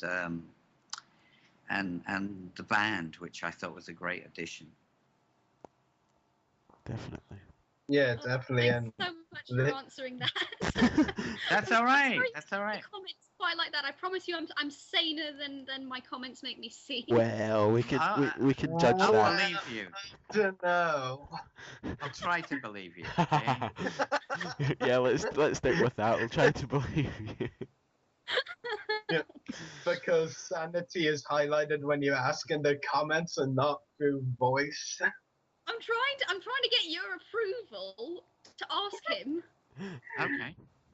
Oh, Well, you can ask me unapproved questions. You know, as long as they they don't involve being naked, it'll be alright. Well, Nick's approval outranks mine, so you got his. That's good enough for me. Perfect. Well, since you mentioned the Duros, I have to ask, what did you think of the design of the Nemoidians later in the prequel trilogy? I have to tell you that generally speaking, I wasn't too impressed with much of the designs for the prequel trilogy, because so many of them were cartoons where even if they had built a model of them, they would have discovered that they couldn't get them to stand up on a table. You know, there were certain creatures there that were built that really didn't. Their center of gravity wouldn't have allowed them to stand up, and that I think is so typical of dealing with stuff that is mainly digital. I'd love to see things go back to the 90s, where movies like Terminator 2 had such great animatronic effects that were then superbly digitally enhanced, and the movies at that point in time really had the best of both worlds. Now we seem to have lots of movies where dinosaurs bounce around like ping pong balls, and even 007 can go up a 100-foot ladder in 5 bounds. You know, it really stretches reality to an extent. I'm really hoping that J.J. Abrams is going to go back to more practical effects, which he threatens to do, and let's cross our fingers and hope for the best there. Well, Kathleen Kennedy, the new president of Lucasfilm, was at Celebration Europe 2 recently, and she said they're definitely looking into that, only using CGI when really necessary, you know. So yeah, they're definitely aiming for that audience of fans, which there are a lot of, for sure. Yeah, let's cross our fingers for that one, because you know, I could, if they got that part of it right, then I could just about come to terms with Mickey Mouse being the next emperor.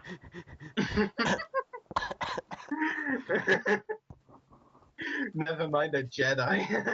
Emperor Mickey Mouse. Yeah, right. That almost sounds kind of catchy, sadly. I can see Goofy in Jedi robes. It kind of goes down well, but don't anybody give him a lightsaber.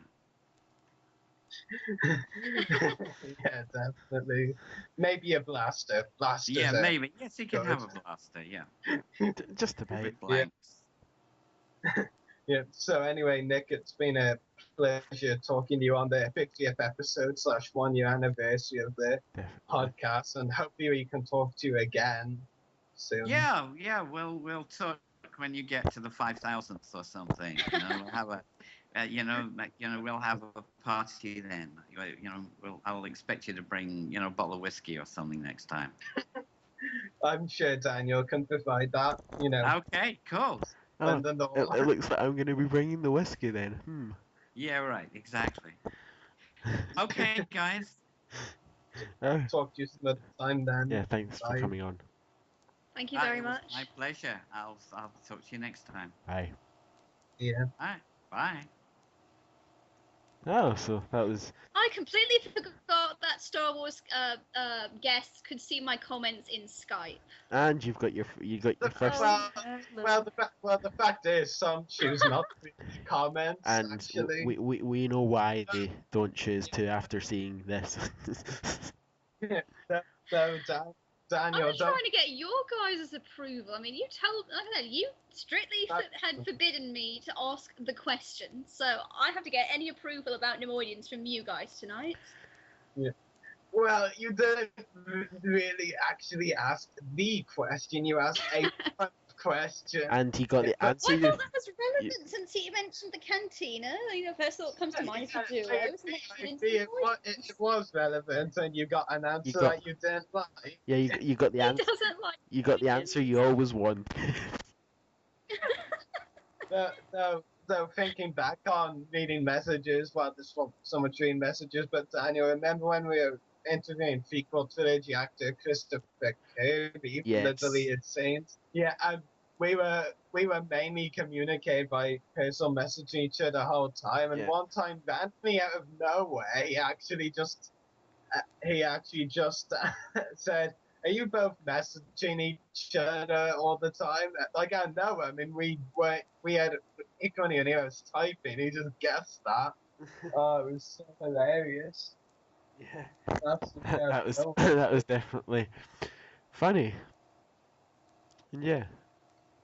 So I'm guessing we're waiting for any of our other guests tonight to pop up. Yeah, we're just waiting for 2/3 more. But Toby, Phillpot, and John Coppinger, the Jabbers, were meant to be on the same time, and they invited. and seeing Costantino. I think he's coming on soon, maybe in 5 minutes. That's what he originally planned. Though I did say to him if he could come on a little bit earlier, that would be good. And he said okay. And yeah, I haven't heard from him. Yeah, but anyway. I know, we just lost David. You only just noticed. He did say a minute ago in the chat they had to go. No, don't call him back. Oh God. I think our producer's been on the alcohol. Got the whiskey out a few years, decades. No, not centuries, decades early. Yeah. But yeah. So we're practically waiting, and we're. Yeah, I was just. One of these days, we will find someone who not only likes Nemoidians but finds them beautiful. I was just thinking now when you said about the Jabbas, that would be a cool name for a band. Yeah, let's name it the Jabbas.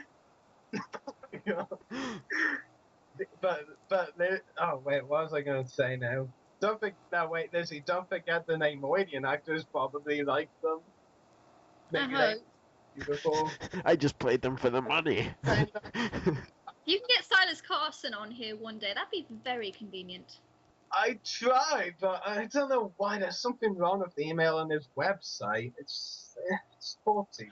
Not the only email. The perfect response I'd love to hear when Lizzie asked, do you like Nemoidians, is like, no, I just did it for the money. Lizzie was actually properly try, not even pretend like she's doing that. No. If he had said, I just did it for the money, that would be the most Nemoidian response ever. So you know what, I'd actually be pretty happy about that. That is not totally getting into character. So it doesn't money. But here's the thing though, if he says in a happy way that he knows the characters, then yeah, he'll put in character. But if he says it slightly miserably or something like that, then he's not in character. There's your hint.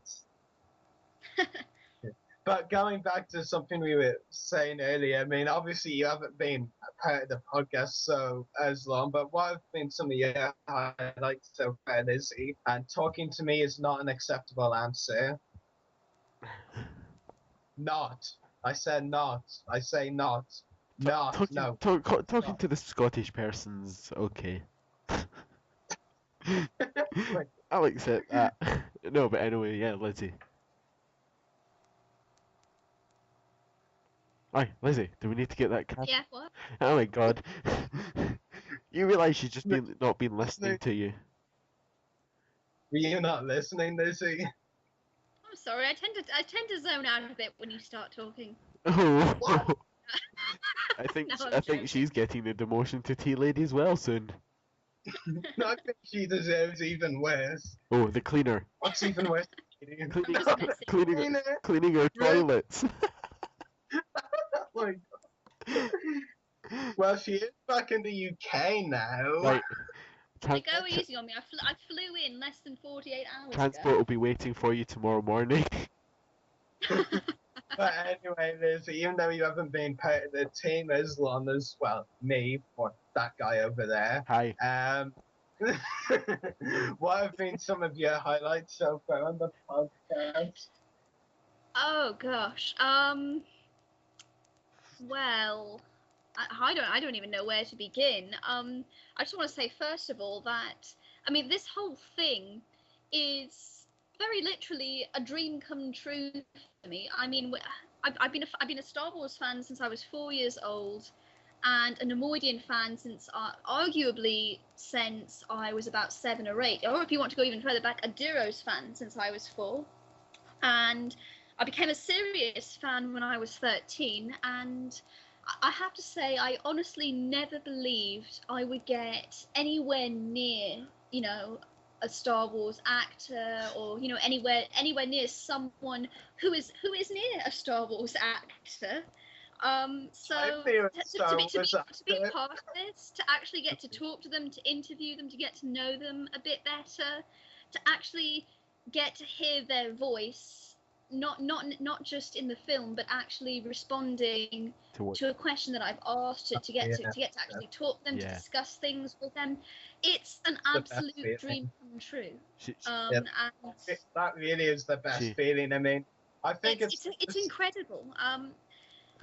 I feel, and it's going to sound, probably a bit cheesy, but I feel blessed, to be honest.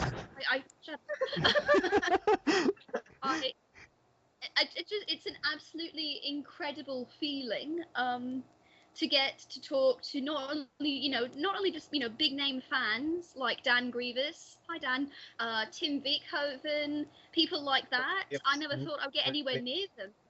And to now actually get to talk to the actors is incredible. Sorry, who's that? Sorry. I kind of deserve that for repeatedly saying Roy Williamson. Yes, to Lizzie, when you said about not thinking you'd be able to get close to Star Wars actors, I was just thinking, she might get a restraining order then. Not that kind of close. Jesus. Well, you did hug Jerome Blake, or he hugged you, whatever you say. I got hugged by an Nemoidian, yes. But he did that of his own free will. We need to get on the podcast the person that's got the most. Then. Ooh. He came up and he hugged my mother and I before giving me the autograph. And then when we were taking the picture, my mother asked if he wouldn't mind giving me up for the picture, and that's how it happened. So he is very creepy then. I'm just messing with you. Creepy?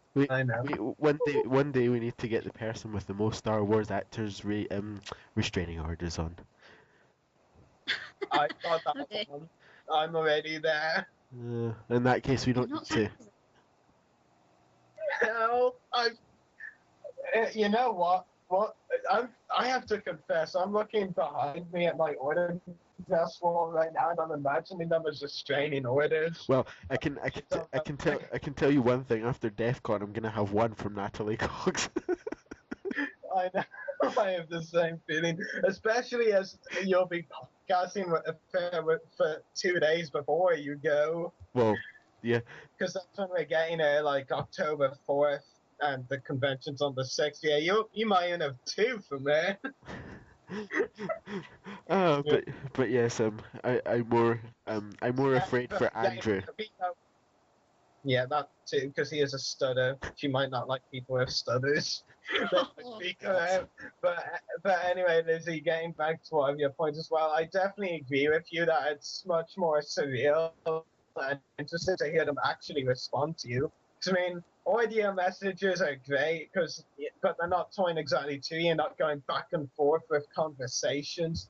And in interviews, I did a few for one of my blogs. Then I created Everything Geek podcast, and so now I can interview people from those stuff as well, non-Star Wars as well. And it's just so much better to actually have actual conversations with them. It's so crazy. Oh wait, we've got somebody just jumping in here. Got some. Hello. Hello. Stephen, can you hear us? Hi, how are you? We're good. You? Doing great. I'm happy to be with you guys today on a special occasion. We're glad to have you. Yeah, it's great to have you. Yeah, it's great to have you join us for our 1 year anniversary / 50th episode special. Your second appearance on the podcast, I believe. Oh yes, I'm honored. Yeah, can you hear me okay? Yeah, we can hear you okay, loud and clear. So it's great to have you on the podcast again. We wanted to ask you a little bit about your memories on the Return of the Jedi set. What can you tell us about that? Well, it was like a big dream, I'd say, and everything was a mystery. Every day was a new mystery unfolding. And I was there with Corey Williams. We had a band, and I was asked to go along and just play music. And on the third day, they hired me to be the Gamorrean guard. And the rest is history from there. I could never imagine what happened after that, and even now, 30 years later, And of course, even now, you're still really good friends with Corey D and do a lot of conventions together. Yes. Actually, we'll be in Minnesota at Crypticon the 27th to the 29th November, and Billy D. Williams as well. it's always great to be together with them because we can tell the stories, and when we do Q&As, we kind of give some insight on how everything came together. Was there any funny moments that happened on the set but not during the actual recording or anything like that you remember? Well, the first day we arrived was a Sunday, so no one was working, and I got to meet kind of all the different people that were in costumes and trying to fit the pieces together, you know? Yeah. And it was just, Kenny Baker was amazing to hang out with every day, just very funny man, great stories. And then Princess Leia dressed up in her outfit every day, coming around. I think we'd all remember that if we were in your position. In the desert, you know, you're out there in the desert for a day, you kind of wander. Yeah, definitely. That sounds really cool. And what also do you remember about wearing the Gamorrean guard costume? Was it good? Like, comfortable good? Because we'll picture 120 degrees in Yuma, Arizona, and the sand always shifting and blowing off the barge and the Sarlacc pit because they're shooting the wide angle shots from there, and you had to deal with the elements every day. But the actual costume, if I had half of the bottom half on, they had to hold me up because without the top half, I was kind of bottom heavy. And then also when I put the mask on, it was hard to breathe, so they would have to put a blow dryer in my mouth to breathe. So it wasn't the most comfortable outfit, to say the least. I can only imagine. So yeah. And of course, 120 degrees. Did you say? Yes. Gosh, yes. That's death. 120. That'd kill any one of us. Yes, it was. Luckily, it was dry heat. Oh my word. Yeah.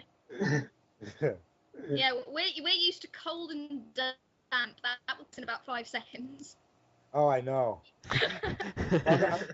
I guess I'll find out. I'm coming out and next March. Oh, interesting. Oh, lovely. That's actually great because I remember when you were last on the podcast, you very much wanted to do a convention over in the UK. Now you're finally getting your wish. Absolutely. Well, you know, Paul Dunn put it all together. Yeah, Paul Dunn, we know who he is already. Definitely. His autograph collection. And we're doing a dinner, you know, benefit dinner. I'm sure you guys will attend, and then the next day we'll be doing signings. And I'm really excited because I've never been there, and I'm really looking forward to meeting all the fans for the first time. Yeah. I have to confess, this is the first time hearing about it. Can you tell us any more about it? Some of the other guests, if you know any of the others. Oh, as far as the show? Yeah, as far as the show and what information you can give us on the show itself. I'm not sure. Well, I'm just getting the info as we go along, and I don't know if they have the full schedule yet, but I would imagine I'd love to see Kenny Baker and maybe Tracy Eden, people I haven't seen that I really. Tracy was the stunt, and we really had a great time. And I was hoping to see. I know Kenny does shows there. They don't get to the U.S. much, so I was hoping that I get to see some people I haven't seen for many years. Yeah, definitely. I can completely understand that. So yeah, that actually does sound really great, and it's actually surprising because myself and Paul are good friends on Facebook, and I hadn't heard a thing about this. It's surprising actually. Yeah, you haven't heard about it, Dan? No, I've not heard anything about it. I've not even seen him hint about it on Facebook, so it's actually quite surprising. Yeah. So go on. Sorry, have you been to the event at all last year? I think it was maybe in May last year. Oh, Fan Day. Have you done any of the dinners or? Could that be it? Are you talking about the Star Wars Fan Fun Day? Is that what it's called with Paul? That could be it. Yeah, Paul's involved, but he's not actually the main member, the main organizer. I don't know. I know he dresses in my character, right? Oh yeah, Yeah, then it is. yeah, that is Fan Sunday. Yeah, 'cause I thought the That dinner you thing, would be the- the dinner thing kind of like fitted in with it because obviously they did that the night before.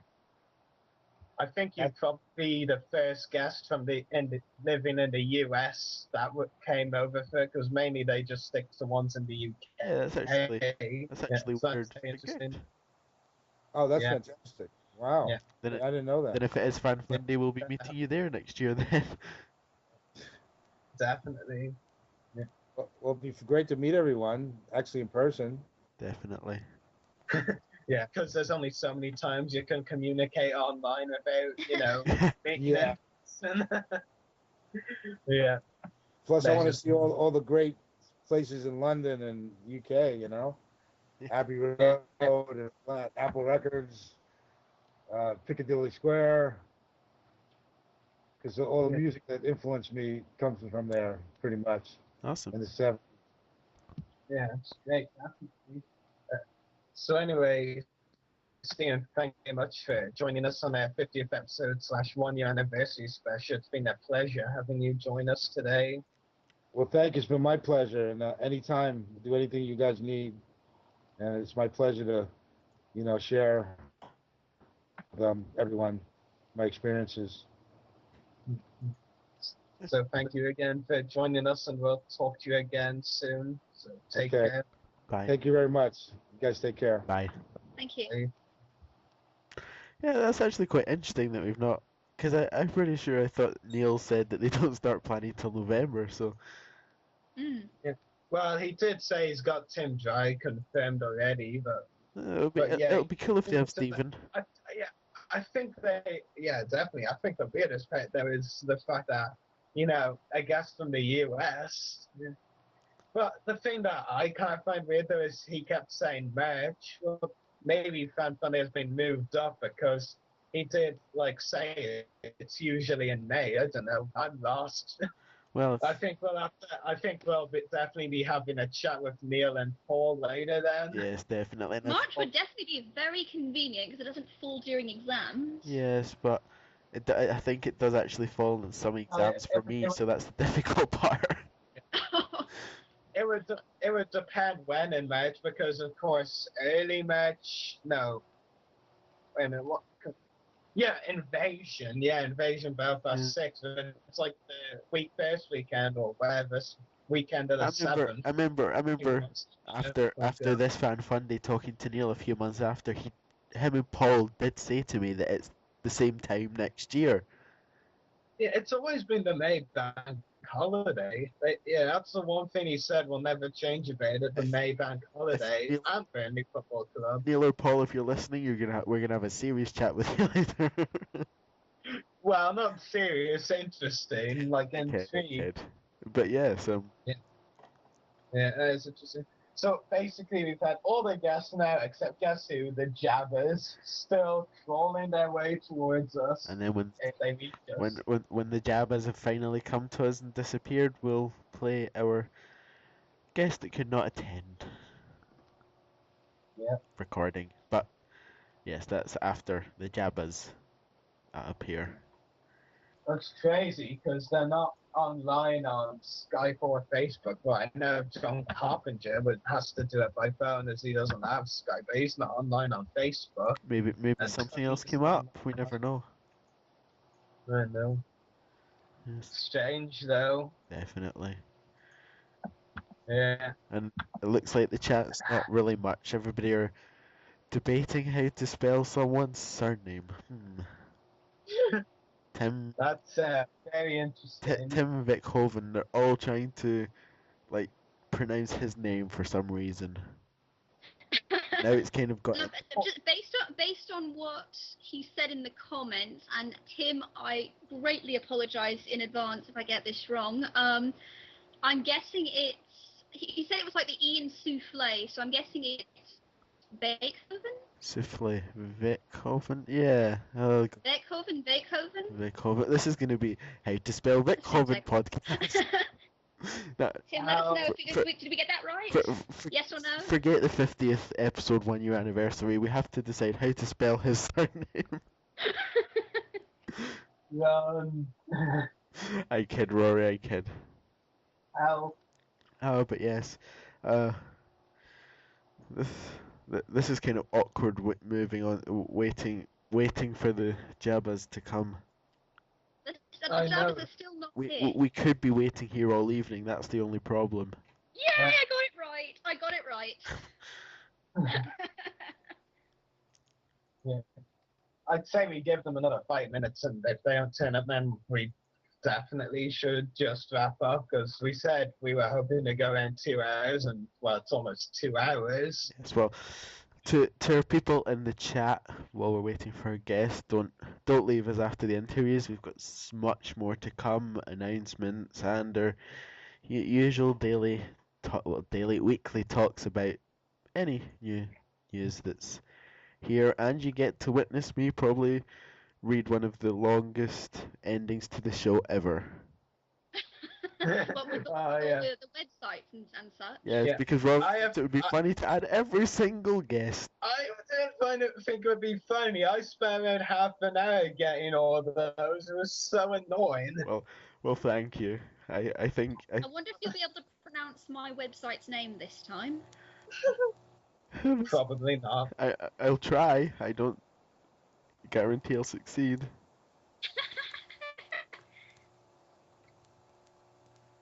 But yes, so while we wait for the Jabba brothers, guests, brothers. Just call them the Jabba brothers now. I don't know. I'm running out of words. Yeah. So. Hopefully. And here I thought I'd actually get some celebration. You have 2 discussion today. Well, yeah. If they decide to appear from Tatooine. Even if one of them turns up, it would be great. Yes, but until they leave, until the cab actually picks them up from Tatooine, we're getting nothing. We could talk about Nemoidians. No, we already covered that enough. You can never cover Nemoidians enough. That's what she said. I was sensing a theme there. Yeah, so. And to our live viewers later, we'll also be taking calls, and you can come on and say what your favourite moment, your favourite moment watch. Could do that now if you want. Yeah, we could. So callers, if you want to, listeners, if you want to call in and just say what your favourite moment has been listening to this podcast during. Or express your love of Nemoidians. No, don't do that. No. What you've enjoyed listening? What's been your favourite thing listening to the Voice of the Republic podcast, or what you'd like to expect to see possibly as well? Or if you just want to come on and say happy birthday, we'll all sing the song happily. But yeah, so if you would like to call in at any point, just the usual. Contact me or Rory on Skype if you've got us, or channel 1138, or that's all of them, I think. Or you could Seriously, Dan, you posted in the chat saying expect another 2 hours. That was ages ago. Oh! I see a person online. Who could it be? Maybe they got mixed up. Maybe they thought it was 12 o'clock. Well, I hope not. Well, it's 12 o'clock Come now. on, spam calling. Let's spam call him. Who are we spam calling? Toby. Who else? Toby Phillpot. It's not very nice spam calling him. Well, I wanted the answer, don't I, Chris? Can you do the honors, please? He's done the honors. I don't know, said it. But yes. So if you were gonna call in, just wait a few moments, and you might be getting our last live guest appearance of the night, or yeah, maybe. But yes. If any answers, don't first prize a fail. Face desk. Ow. Second. I swear that was a microphone, not a face on the desk. No, that was out. But I definitely hurt my head anyway, so.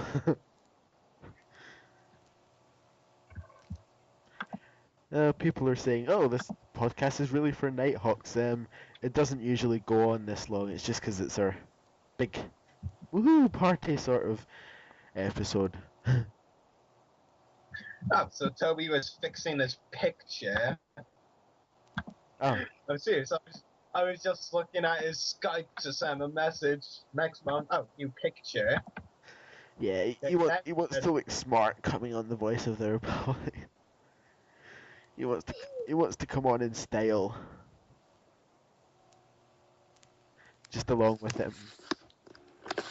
with our other guest that came on with a tuxedo. But yeah, so I'm not sure if we're getting our last guest of the night, or the Jawas are still trying to find their way through hyperspace. You know, the Huts don't, usually travel. It's not usually their type of thing. Well, they have to travel occasionally. And this is why. To come to the Voice of the Republic, actually, I don't think they're that keen on the Republic sometimes, so stay away. Yeah. But yes, we're throwing He's definitely he's currently on a way, but, well, if he just came online, he's usually around. We're just throwing a big house party in the center of Coruscant at the moment. Yeah. Sounds about right. And we've put some bouncers at the doors to not let Nemodians in. Why is a My Little Pony fan following me on DeviantArt? Okay, that's just random. Question of the night. Why is a My Little Pony fan following a Nemodian fan? I don't even like My Little Pony. I don't draw it. I don't go anywhere near it. I don't understand. What do you want from me? I don't draw ponies as well. It's right there in my request rules. I don't draw ponies. Okay. Who are you people? We really need to teach her to be quiet with these things. Or to talk more in some cases. Yeah, yes, to talk more in some cases, but I really didn't appreciate her just shouting out, "Why are My Little Pony people's contacting me?" I don't like My Little Pony. Well, we'll just rename this the Voice of the Little No, Pony. don't even go. No. I'm sorry, I'll never bring it up again, ever. That's one way to.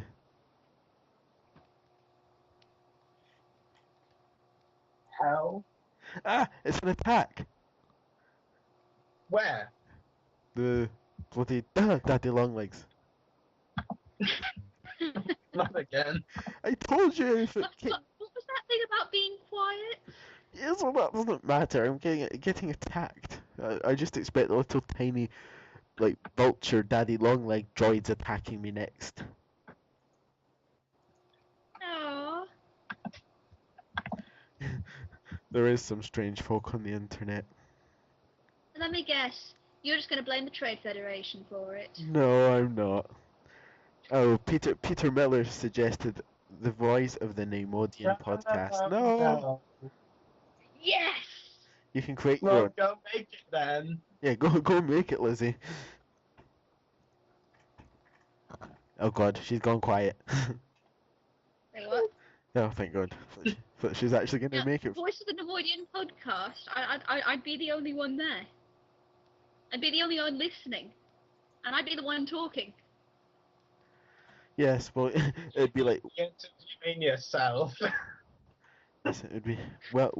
welcome to the Voice of Nemodian podcast. I'm your host, your listener, and everything else.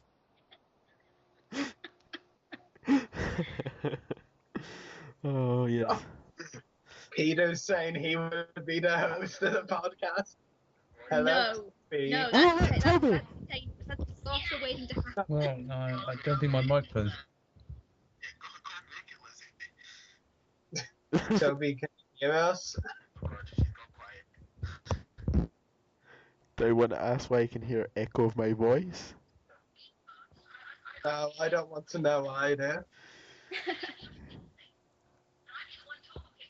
No, I can hear Lizzie's voice. I think I am everywhere. I think the problem is Toby's is actually on channel 1138 and he's actually listening live, so he's actually not put channel 1138 on mute. Yeah.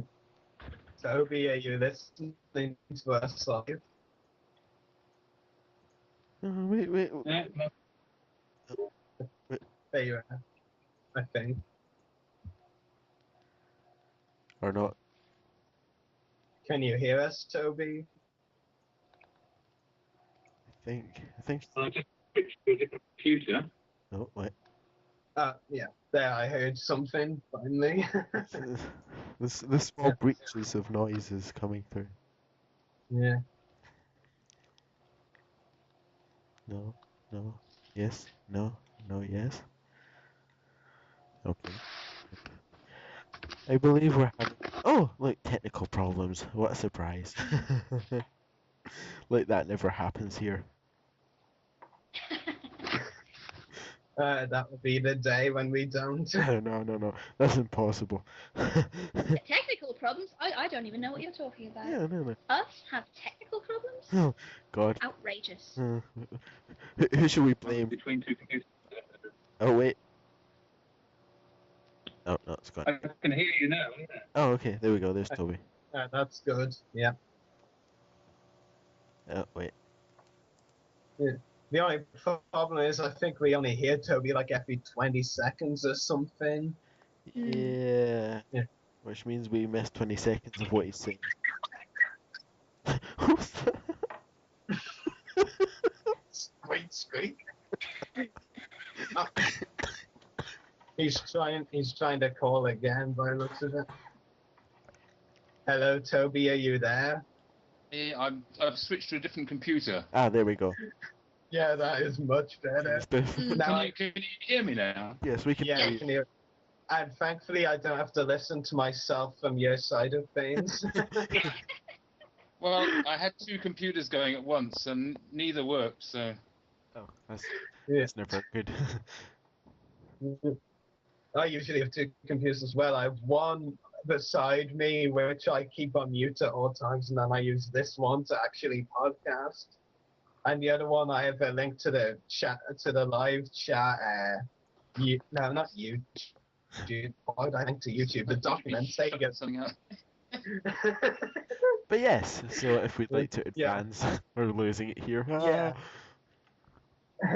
Yeah.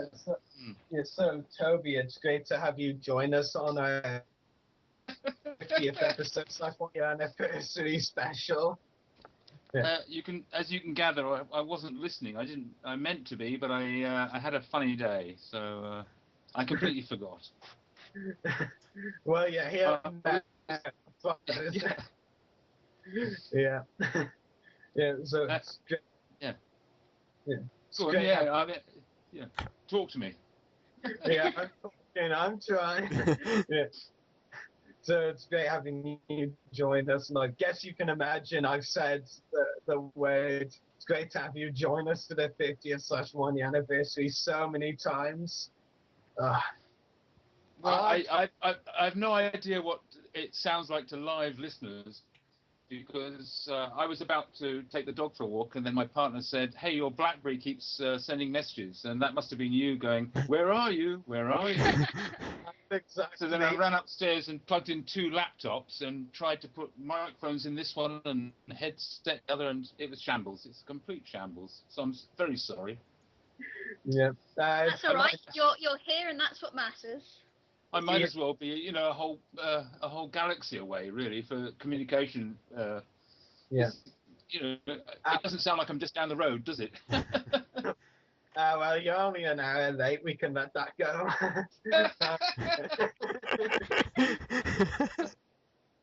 I presume did John turn up? He did. No. He hasn't actually turned up at all, so he's even worse. So he hasn't arrived yet?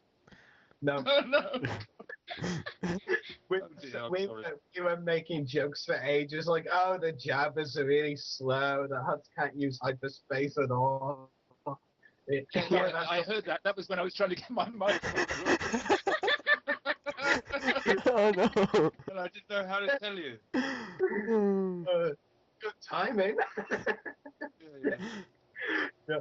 So, Toby, of course, it's almost 2 months old at this stage, but I wanted to ask you a little bit about your celebration. You have 2 memories. So, what were some of your favorite memories from that one? And saying meeting me does not count. No, it doesn't count. All right. That was the easy answer, wasn't it? Yes. Yeah. I met the guys that I went to visit in Spain earlier this year. I was in Valencia for a little convention, and they turned up. The nice thing about a European convention is that, in the States, I mostly just meet Americans. In the European one, I met people from Denmark, from Spain, from Belgium, from Germany, and all the people I've met from different countries around here. So there were a lot more friends around than usual, rather than strangers. I mean, I get on with strangers, but it's lovely seeing faces from the last, 5-10 years of conventions. Just all kinds of people turning up. So that was great fun for me. I really enjoyed that. And I don't know. Do you know DJ Wilson from Australia? He's doing video interviews and stuff like that. I met him over in.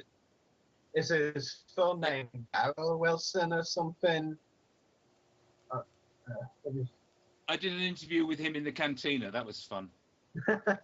Wow, that would be nice. What made more sense of doing for the Jabba's Palace set, but I digress. Well, yeah, we did something there as well. I mean, there was a whole Jabba's Palace, and I went in the back room and signed the wall and stuff. I don't know where that will end up, that thing, but it will end up in my room if it's there. Yeah, no, I had a really good time. For some reason, they sat me on the other side of the hall from all the other Jabba people, which was a bit weird. It's nice for me to sit together because then we can exchange stories, Exactly. Yeah, you were beside Ben Bear, Kenny Baker, and Peter Mayhew, I believe.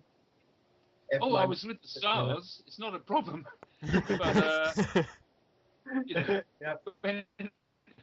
when I met Dave Barclay, who's the other half of Jabba, when we met up again at Celebration 3, they'd put everybody in alphabetical order. Well, obviously Barclay and Phillpot are miles apart.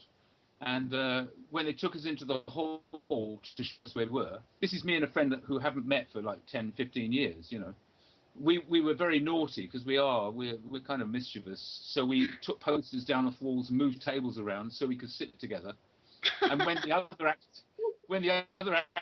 saw what we were doing, they went, "Oh, well, I want to sit with so and so, and I want to sit with so." And we moved all the stuff around. When the man came back with the clipboard, who'd put it all in alphabetical order, he was in a panic, but it was too late by then.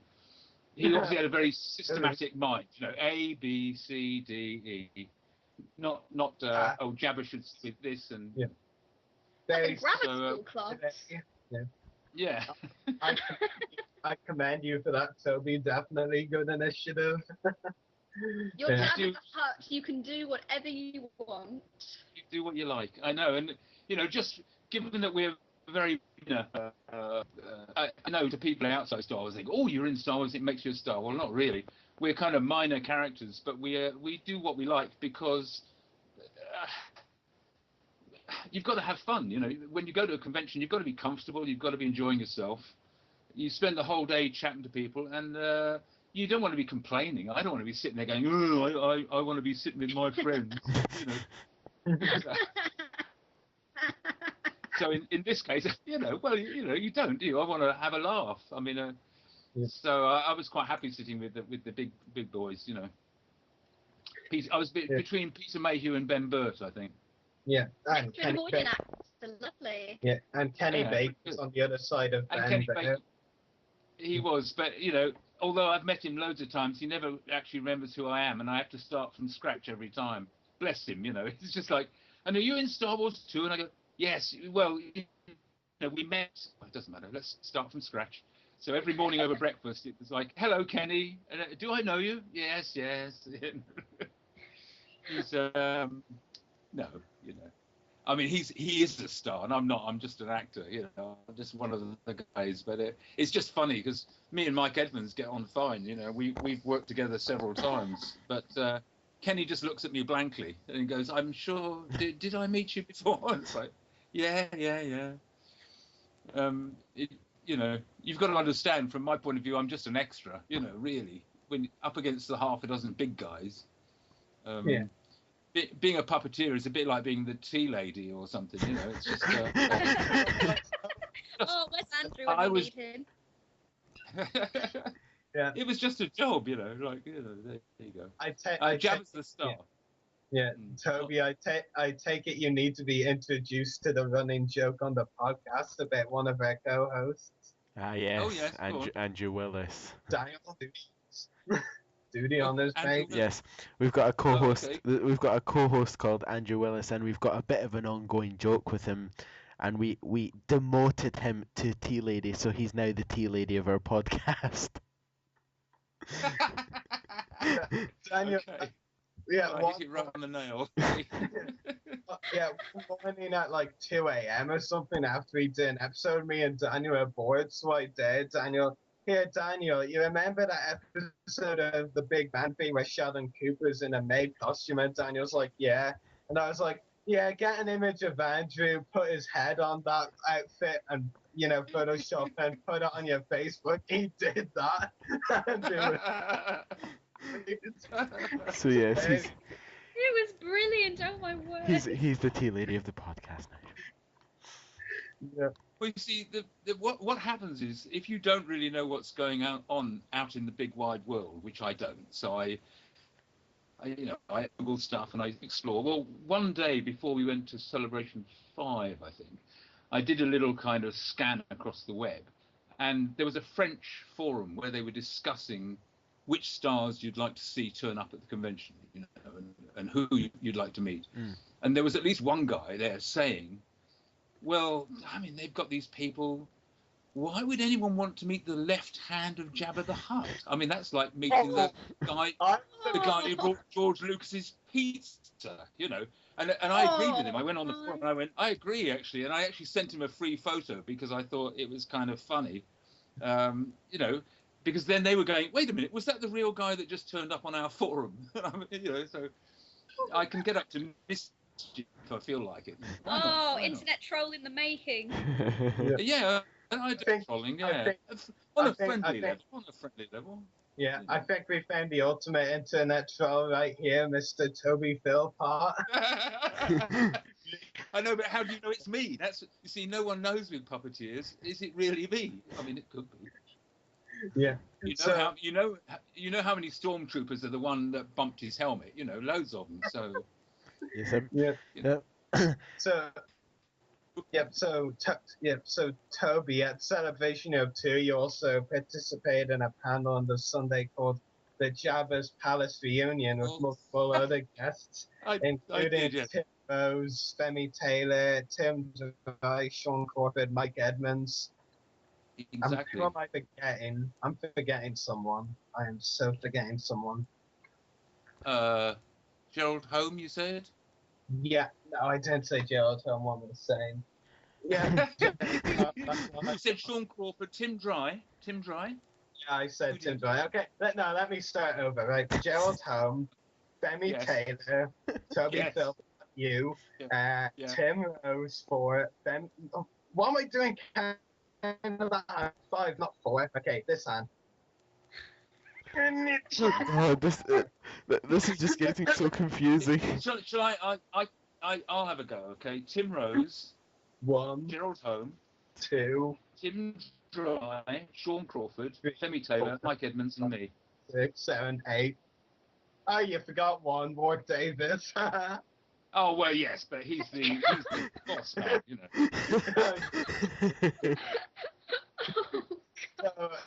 So on a serious level, do you want to talk a bit about your experiences from that panel?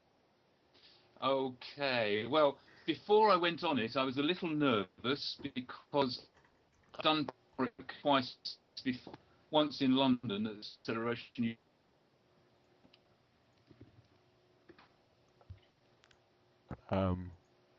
First one, and once at Celebration 3, and I know he's mischievous. He can put people on the spot.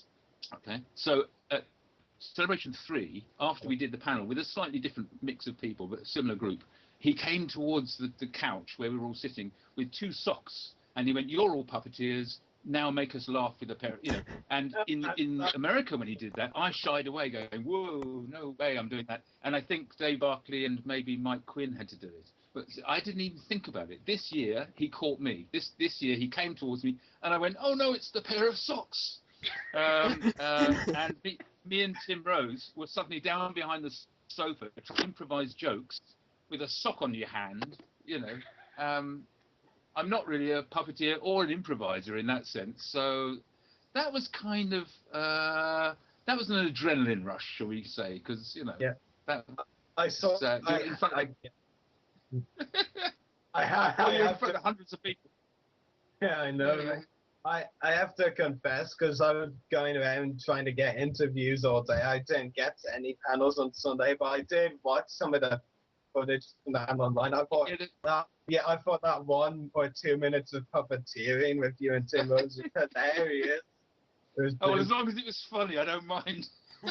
My sock started sliding off, so the character's nose got longer and longer. In any film situation, you would readjust it and do it again. But in there, I just kept going. What can you do? You can't say, hey, can I start again, please? Turning into Pinocchio. Yeah, it was funny when it was funny though when you two were saying, "Mark Hartnell is coming here," and you're like, "Yeah, it's great, isn't it? I wonder if I can afford him." It was hilarious.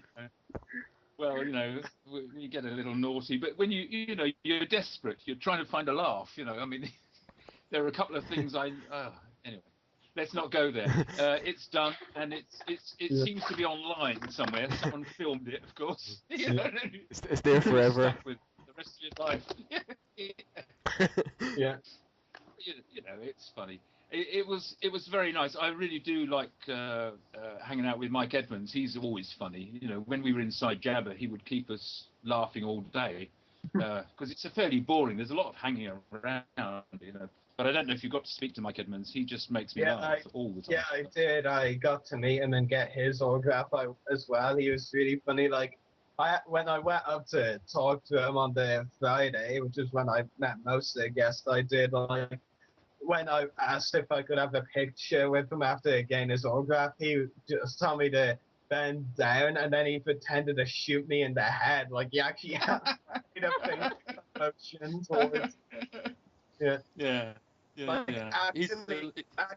Actually put his hand on my temple in the shape of a finger gun. It was so funny. he took it away for the picture, but just remembering that was nice. Brilliant. Well, he's a real character. He's a time bandit. He's he's been around for so many years, and of all those guys I work with, he's probably the most fun to see. I love bumping into him again because he just makes me laugh. I mean, whether it's over breakfast in the morning or in the bar in the evening, he's just a funny person to hang out with. He's lovely. Yeah, just make sure you're not drinking anything when he tells a joke because you're gonna splatter it everywhere. Yes, exactly. Yeah, but yeah, I mean, it's fun. It's you see, if you've got to imagine that being a film puppeteer has nothing to do with going on panels, and a lot of actors actually aren't comfortable just being themselves and talking about the job. Part of the acting job is to pretend to be someone else. And actors come into a couple of groups there. Some of them are just life and soul of the party. They can be just as funny. I mean, Tim Dry is very funny. Give him a microphone and just let him talk. And not all actors are comfortable with that. I'm not uncomfortable with the talking, but I'm uncomfortable doing puppets. To actually do a little talking puppet like that, that's not the same as the job that I was doing on films, which were big characters, big creatures, that hand puppet thing is a very, very special skill, and I don't have it. So I'm glad we managed to make it funny at least, but it was kind of embarrassing. Next time I'll be hiding behind the sofa. Yeah. Well, Coming out afterwards. Technically, you were in when you were doing the puppeteering, so. Well, yeah, we were lying. We were lying, not only lying on our backs, right, with a hand in a sock. We then twisted our heads so we could see the screen to see what we were doing, and in the other hand, we were holding a hand mic. So it was really complicated to be doing without any practice. Yeah, it would have been funnier looking backstage, I think. It was funny. It was funny because I remember at the end, I think it was Tim Rose. Well, why you two anyway? After the Mark Hamill thing that I mentioned earlier, like neither of you could think of what to say. So one of you, I think it was probably Tim, was like, "Oh, save me, Warwick! I can't think of anything." Something like that. Well, you see, that's not very good improv. I'm not knocking Tim, but that's when improvisers are desperate, because he actually did a runoff. He did an exit the scene, which leaves my character standing there going, there's no one to talk to.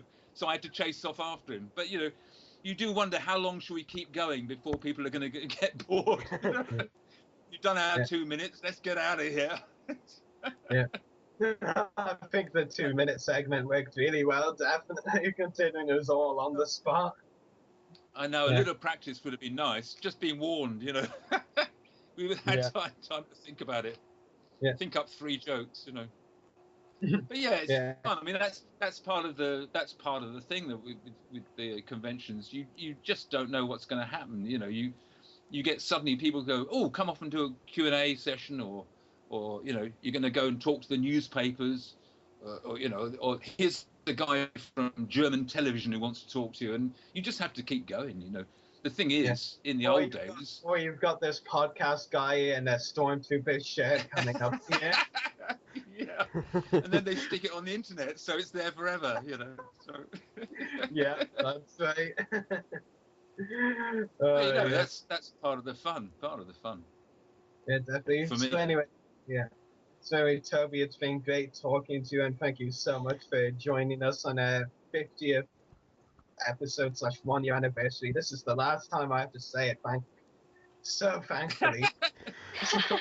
I'm sorry, I had a weird day. We were up at the cottage in Wales, and then we drove back, and I had to go straight to a meeting for the circus that I helped run. And we were in a meeting there for about 3 hours, and then I got home and had to unpack, and I just forgot it was Friday, to be honest. I just literally, I didn't know what day it was. And I'm glad I got here eventually. So we. Just to wish you a happy birthday. Yeah. But not very professional of me, I'm sorry. It's fine. That's quite alright. We improvised while you weren't here. Yeah. And we probably talked to a bunch of other guests as well. Oh, good. As long as you weren't stuck behind the sofa with a sock on your hand, for an hour. I don't know. Socks, they're pretty tempting. I might just take one of mine off and pretend it's a and then I have eyes, but it's something. Run. You have one on each hand, you can have a conversation with yourself. There you go. I'd probably get some really good conversation going there. Just put on a few crazy voices, bam, conversation. Yeah. So anyway, thank you so much again for joining us, and hopefully we can have you on the podcast again. This is like your 3rd or 4th time, I believe. Well, 4th if we count the video interview. So. Oh yeah. Right. Yeah. I think. Well, no, feel free. I will try and be more organised next time and not forget what day it is. I don't blame you. To be fair, I've often had that feeling. School. I think we all have. Yeah. Well, thank you for having me. Yes, thank you for joining us. Thank you. So bye. Talk to you soon. Bye. Yes, and so that's all. That's all of our live guests. So we're gonna put through a video now of all the guests that couldn't make it tonight, but were nice enough to leave messages. So we'd like to play that for you now, Chris. Hello, Voice of the Republic podcast listeners. My name's Chris Edgerly, and I voiced Jedi Master Eth Koth in Star Wars The Clone Wars. I've appeared twice on the podcast on the 2nd and 24th episodes, and I gotta say, it feels like only yesterday I recorded those, and now here they are celebrating episode 50 and their 1-year anniversary. So congratulations to Rory, Daniel, and everyone else associated with the podcast on this accomplishment, and I hope there are going to be many more to come. Take care, and may the Force be with you. Hello, my name is Pam Rose, and I played the Cantina alien Lisa Serlin in Star Wars Episode 4, A New Hope. I appeared initially on the Voice of the Republic podcast as early as their 5th episode, so it's great to see that they've reached 50 episodes already, and I hope they get many more, and everybody keeps listening. Congratulations. Love from Pam. Hello, the Voice of the Republic podcast listeners. My name is Ben Diskin, and I voiced characters such as WAC-47, Morley, and Crismo Sodi on the Star Wars The Clone Wars animated series. I first appeared on the Voice of the Republic podcast on episode 12, and it was great to talk about my experiences on the show. I just want to congratulate the Voice of the Republic podcast on 50 episodes and their first anniversary, and I hope they have many more experiences to talk about. Take care. Bye-bye. Hello there, the Voice of the Republic podcast listeners. My name is Gwendolyn Yo, and I voiced bounty hunter Cato Parasiti, who has a pretty kick-butt action figure, Jedi Khalifa in one of the season finales, Peppy Bao with the cutest ears, Kamino Nalaste, and even Betty Bott VJ in Star Wars The Clone Wars, one of the most fun cartoon series I've ever been on. You can follow me on Twitter at Gwendolyn Yo, or find me on my Facebook fan page. I love talking to you guys, so hit me up and I'll always hit you back. So I've appeared a couple of times on the Voice of the Republic podcast. First of all on episode 22, and most recently on episode 44, I'm sensing a pattern here, to discuss my recent autograph signing with Echo Base Media, which was a lot of fun. I want to congratulate the Voice of the Republic podcast on 50 episodes and their first year anniversary. And maybe next time I'll be on episode 66 or any other multiple of 11. I'm a big nerd, as you can see. Join me.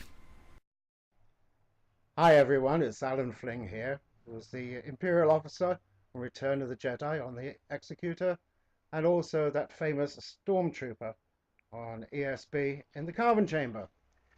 I'm very pleased to say hi to everybody, considering you've now reached over 50 episodes, and I was one of your first guests. I wish you many, many more. So, best of luck from me, and congratulations again. Bye! Hello, the Voice of the Republic podcast listeners. My name is David Ankrum, and I was the voice of Wedge Antilles in Star Wars Episode 4, A New Hope. I appeared recently on the Voice of the Republic podcast on its 39th episode, and already they're celebrating their 50th episode and 1-year anniversary. Hopefully they'll have many more episodes to come, and they will continue growing. May the force of the podcast be with them. Red 2, standing by. Okay, so that was our live the people that couldn't make it tonight. But yeah, so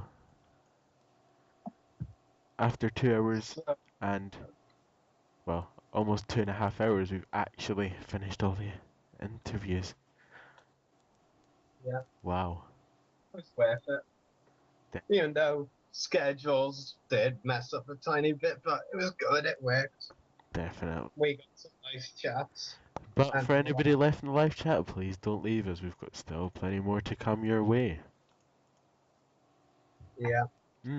So yeah, so Do you want to do that call-in option now, or yeah, we could. We'll leave the call-in option open.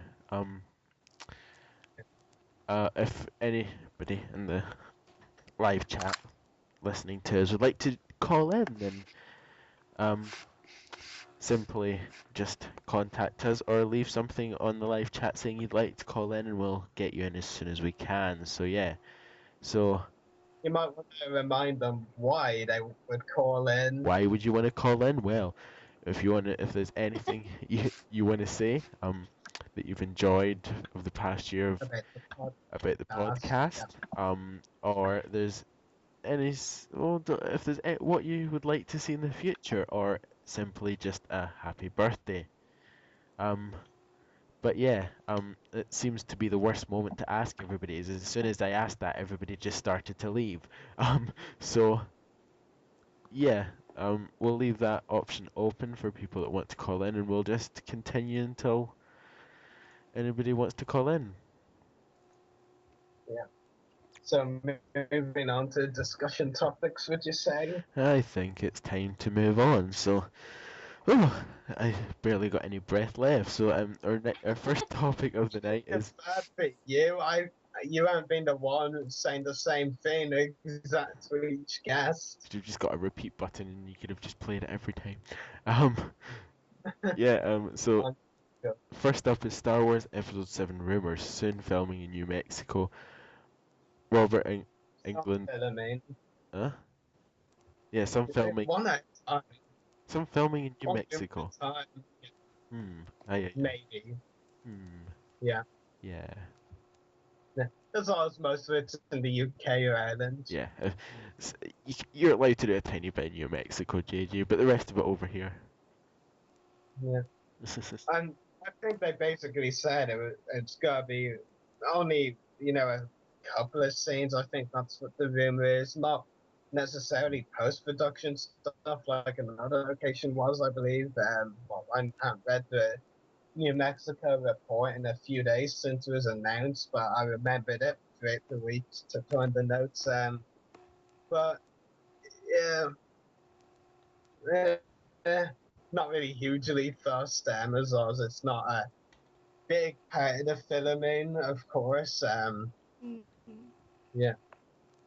Well, if they're using the scenery in New Mexico rather than just a studio, I mean, it could point to, scenes out in the wild on a planet. There's a part of me that's hoping that it's not going to be Tatooine, because I don't understand why you wouldn't go back to Tunisia and finish up there, because it's what we're used to. It's what's been used in the films. There's still scenery out there. Unless they are actually switching it to New Mexico, perhaps it could point to a new planet. Yeah. Perhaps Ryloth or something like that. Yeah, definitely.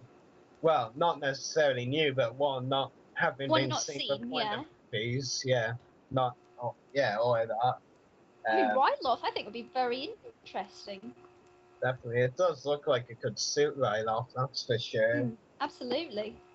Yeah. Yeah.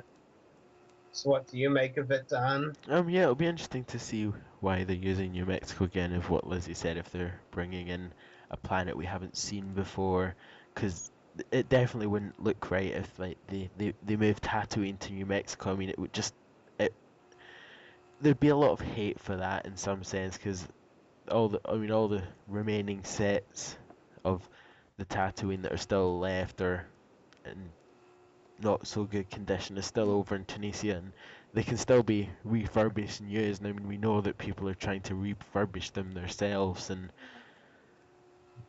but yeah, the fans are going to be merciless as it is. But yeah, it'd be good to see a new planet.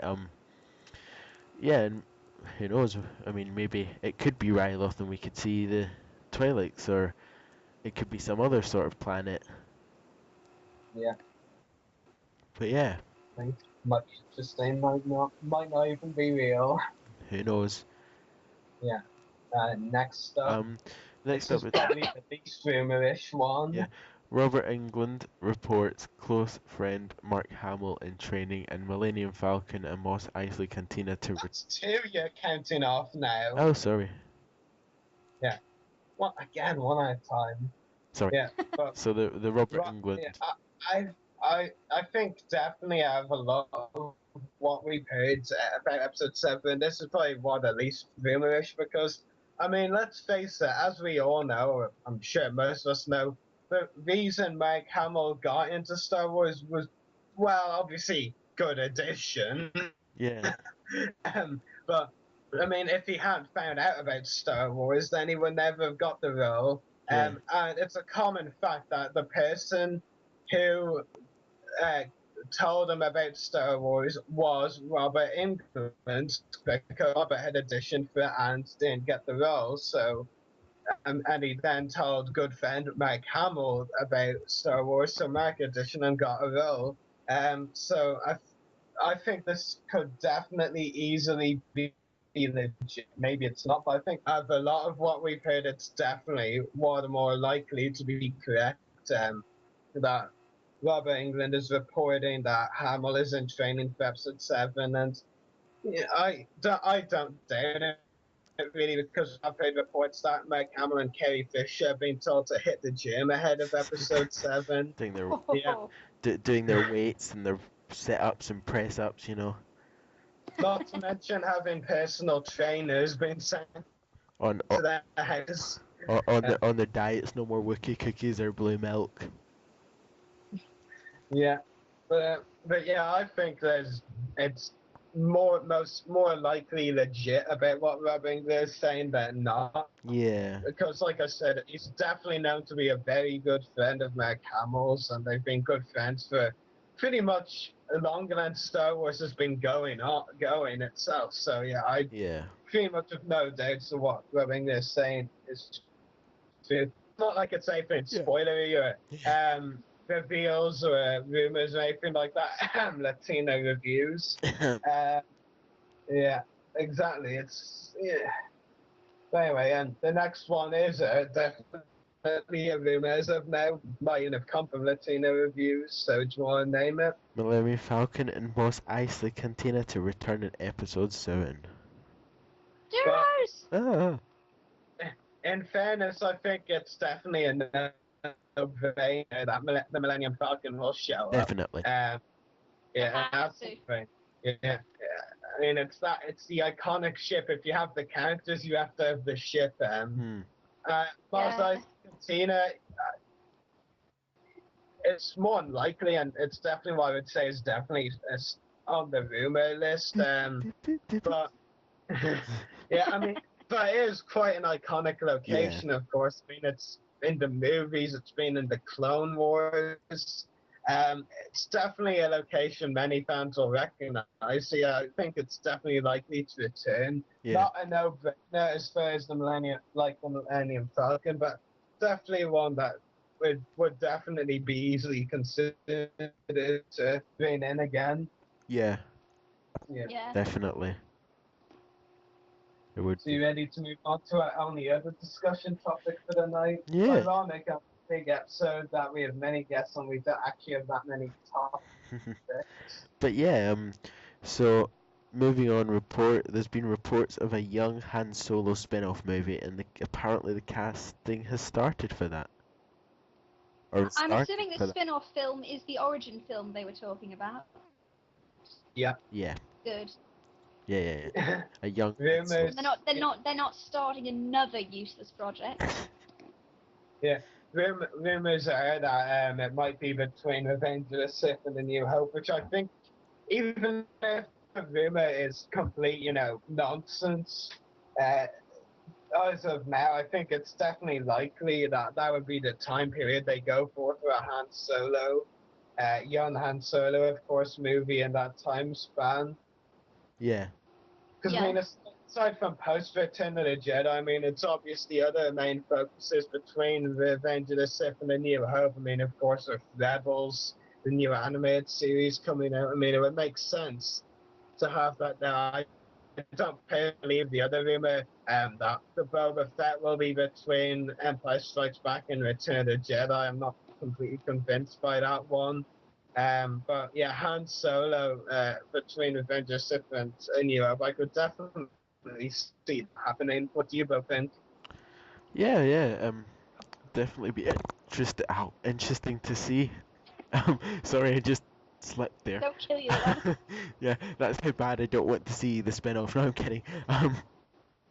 But yeah, it definitely would be interesting to see. Yeah, definitely.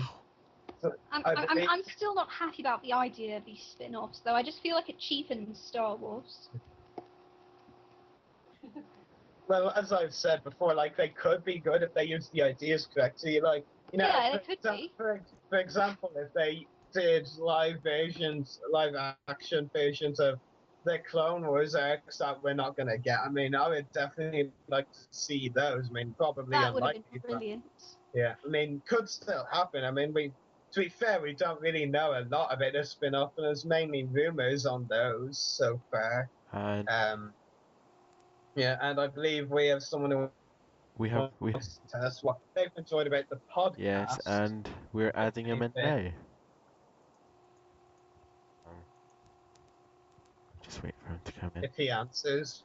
Yes, I'm sure he'll answer. I'm sure he's listening to us right now, and I'm sure he's waiting for. And there he is. Hello? Hello, Peter, and welcome. Hello. Hi, Daniel. Hi, Peter. So, what would you like to talk about?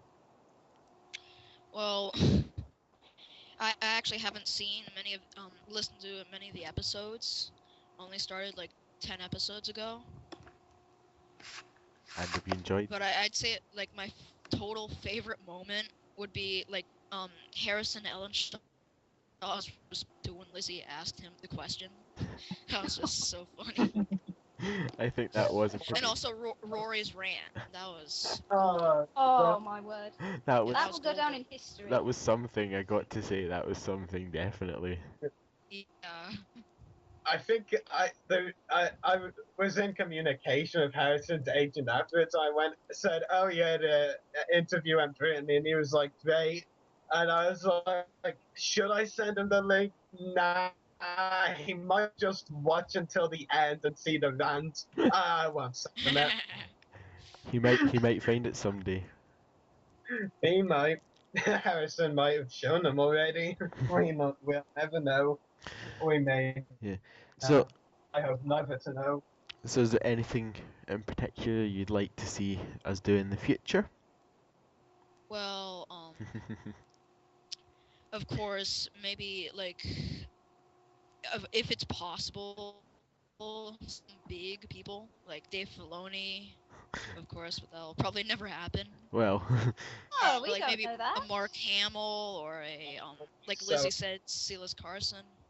Yes. Hint, wink, wink, nudge, nudge. That's all I'll say. Oh yeah, so thanks for calling in, Peter. Yeah.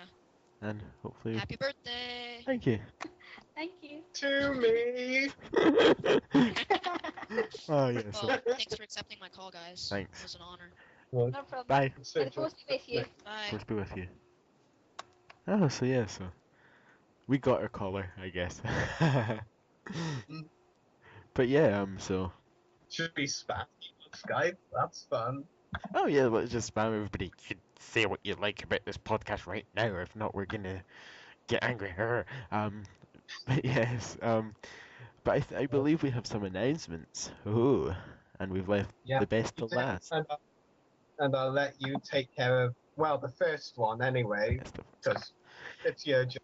So, a lot of you the other day saw me all in a TVOTR t-shirt because we couldn't find the model. But yeah, so hopefully early 2014, January, we'll put these t-shirts on for sale, for our fans to, able to buy them and yeah, to have them.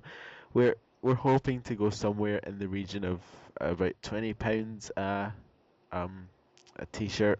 It may include postage and packaging, it may not, I'm not sure yet. But yeah, I'm not quite sure how that is in dollars actually. Must be about close to 30 if I'm right. Yeah, about 28 to 30. Yeah, you know what, I'm gonna use Google, I'm gonna cheat.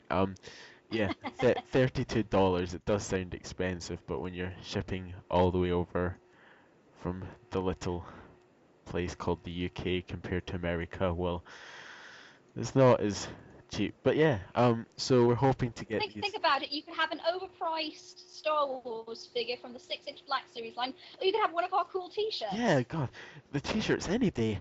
But yeah, yeah, hopefully we'll get these launched by. Hopefully we'll get these done by the beginning of next year. And yeah, so that's basically the first announcement. So I'll hand you over to Rory for our second announcement of the night. Okay, so as well as that, we also would like to announce that we're teaming up with new upcoming, or well, not upcoming, I'll backtrack on that. The latest, biggest autograph company in Echo-based media, run by David Delgado and yours truly, and of course you have heard David a bit earlier on the episode. So we'll be teaming up with them to provide you autograph giveaways, including in the very near future with some, as some of you know when we talked about it on the podcast before with David and Gwendolyn Oprah, voice actors from the Clone Wars, we'll be offering a giveaway of some of Gwendolyn's characters. I believe some of those autographs include Kato Parasiti, the changeling bounty hunter in the season 2 episode Holocron Heist, Khalifa, the Jedi Padawan in the season 3 episode Padawan Lost, the one that teams up with Commander Ahsoka Tano, and also Nala Se, the Kaminoan seen in the Malevolence arc in season 1 of the show. They will be done similarly to our giveaways from the Fan Funday in that it'll be done by trivia questions. And these questions will relate to Gwendolyn's characters. David is thinking up the answers and shipping out the autographs, I believe, as well. Yes, he'll be. I certainly am not. He'll be dispatching them this time. Yeah, you saved that much. Yeah. Yeah. So yeah, we're teaming up with Echo-based media. Gonna be bringing you a lot of great autograph giveaways from those. Lots of great stuff coming for them. Some I can't talk about. So yeah, fun times. Definitely. Definitely fun times. And I believe Dan Gista is saying, can you ship over my autograph if I get a shirt in the same, post? I'm sure that could be arranged. Definitely. Yeah. There you have it, Dan Gista. Some good news. I'm sure it can slip into I can slip it into the t-shirt all protected so it doesn't get damaged.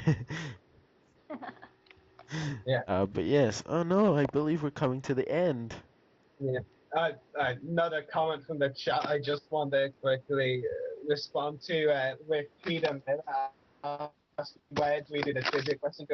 They will be done on the live podcast as before. I believe we still need to arrange certain details, but that's most likely the way it will be. And basically, the ones who are listening live have first shot at answering it. Anyone who listens to it on YouTube later, well, they have their second shot. To have slightly lesser chance, I'd say, maybe of getting it. Would you say? Sorry, I dozed out. What was that? Yeah, not at all. No, I was just looking at something that Dan Gisto was saying in the live chat, and I kind of zoned out for a second. His name is pronounced Geister. Geister, yeah. That makes sense. But yeah. Geister sounds cool. It sounds a clown, so being okay, that doesn't really sound so cool. Geister. Geister. Yeah. Oh, okay. But yeah. So I think that's all for tonight, apart from obviously wrapping the podcast up, but I think that's all tonight. Oh no. So let me get ready for this. There. So make sure to check out our YouTube channel. The podcast is www.youtube.com/user/voice-of-the-republic 1. Check out mine at www.youtube.com/user/14mrdas. Check out Rory's at www.youtube.com/user/separatist-destroyers. And don't forget to check out Rory's Everything Geek podcast on Facebook, Everything Geek Podcast. It has some great non-Star Wars interviews there, so yeah, so go and check that out. And also check out Lizzie's website at sempernemodian.weebly.com. Did I? Oh, so close. Oh no! I'm sure I'll get close. Sempernemodiana at weebly.com. I'll get there next week. And check Yeah, you will. check out the Forcebook at theforcebook.com, and don't forget to check out Echo Base Media's website and Facebook. First of all, their website www.echobasemedia.com, and also their Facebook, simply Echo Base Media, and you should find them. And don't forget to check out Tom Kane's website at www.tomkane.com. And don't forget to check out David Kay's website, www.davidk.com, and also Art Butler's website at www.artbutler.com, and also check out Christian Simpson's website, www.christiansimpson.com/actor/home.html, and check out Georgia Van Cuylenburg's website at www.geraltfromdownunder.com. And don't forget to check out Toby Phillpot's website, www.homepage.ntlword.com/toby.pl, and check out John Coppinger's website at www.johncoppinger.com. And even though he never turned up. and check out Stephen Constantino's on Cool Masters Productions. That's Cool Masters Prods. Cool Masters, that's Cool Waters. Cool Waters Productions. I've done this too long now. coolwatersprods.com/client/Stephen Constantino, and check out Nick O'Malley's website at www.netwellers.com/mz/yodaguy, and also check out Richard Green wasn't here, but check out anyway at richardgreen.com. And check out our friends at the Clone Wars Weekly podcast, www.facebook.com/Clone Wars Weekly, and of course, don't forget to check out Channel 1138 on Facebook, where we broadcast live to every Friday night on www.facebook.com/pages/channel 1138. And finally, it's time to almost breathe. Check out Hunter Toys, www.facebook.com/pages/Hunter Toys, and that's our sponsors. I think I got through that just about. Yeah. And we survived. But yeah, unfortunately, we have almost 3 hours. we actually have to end. Oh. 3 hours in jet lag. But yeah, we'll continue the party for you after the show. Don't worry. No, we won't. We'll go to bed. I'm kidding. But yes. So thank you for everybody for joining in tonight and for supporting us during this whole year, and obviously tuning in, and for through 50 episodes. Yes, and through 50 episodes, and hopefully in another year's time we'll be seeing you again. Or we might. Well, I hope to see you all again next week, and the week after, and so on. Or this time next year we will have all got so mad at each other that we won't even be doing it anymore. Who knows? there might be a fight about Neimoidians and we all split up.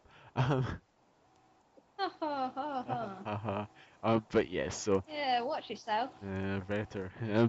So yes, so thank you everyone for tuning in this week, and we do apologise to any European fans that it's really late for them, but it was worth it, I'm sure. But yeah, so usually I'd say all the guests that have come tonight, but I think I'm not going to survive this. So from all the crew here at the Voice of the Republic podcast, or the crew and the cast from the Voice of the Republic podcast, may the Force be with you, Star Wars fans. Until next week.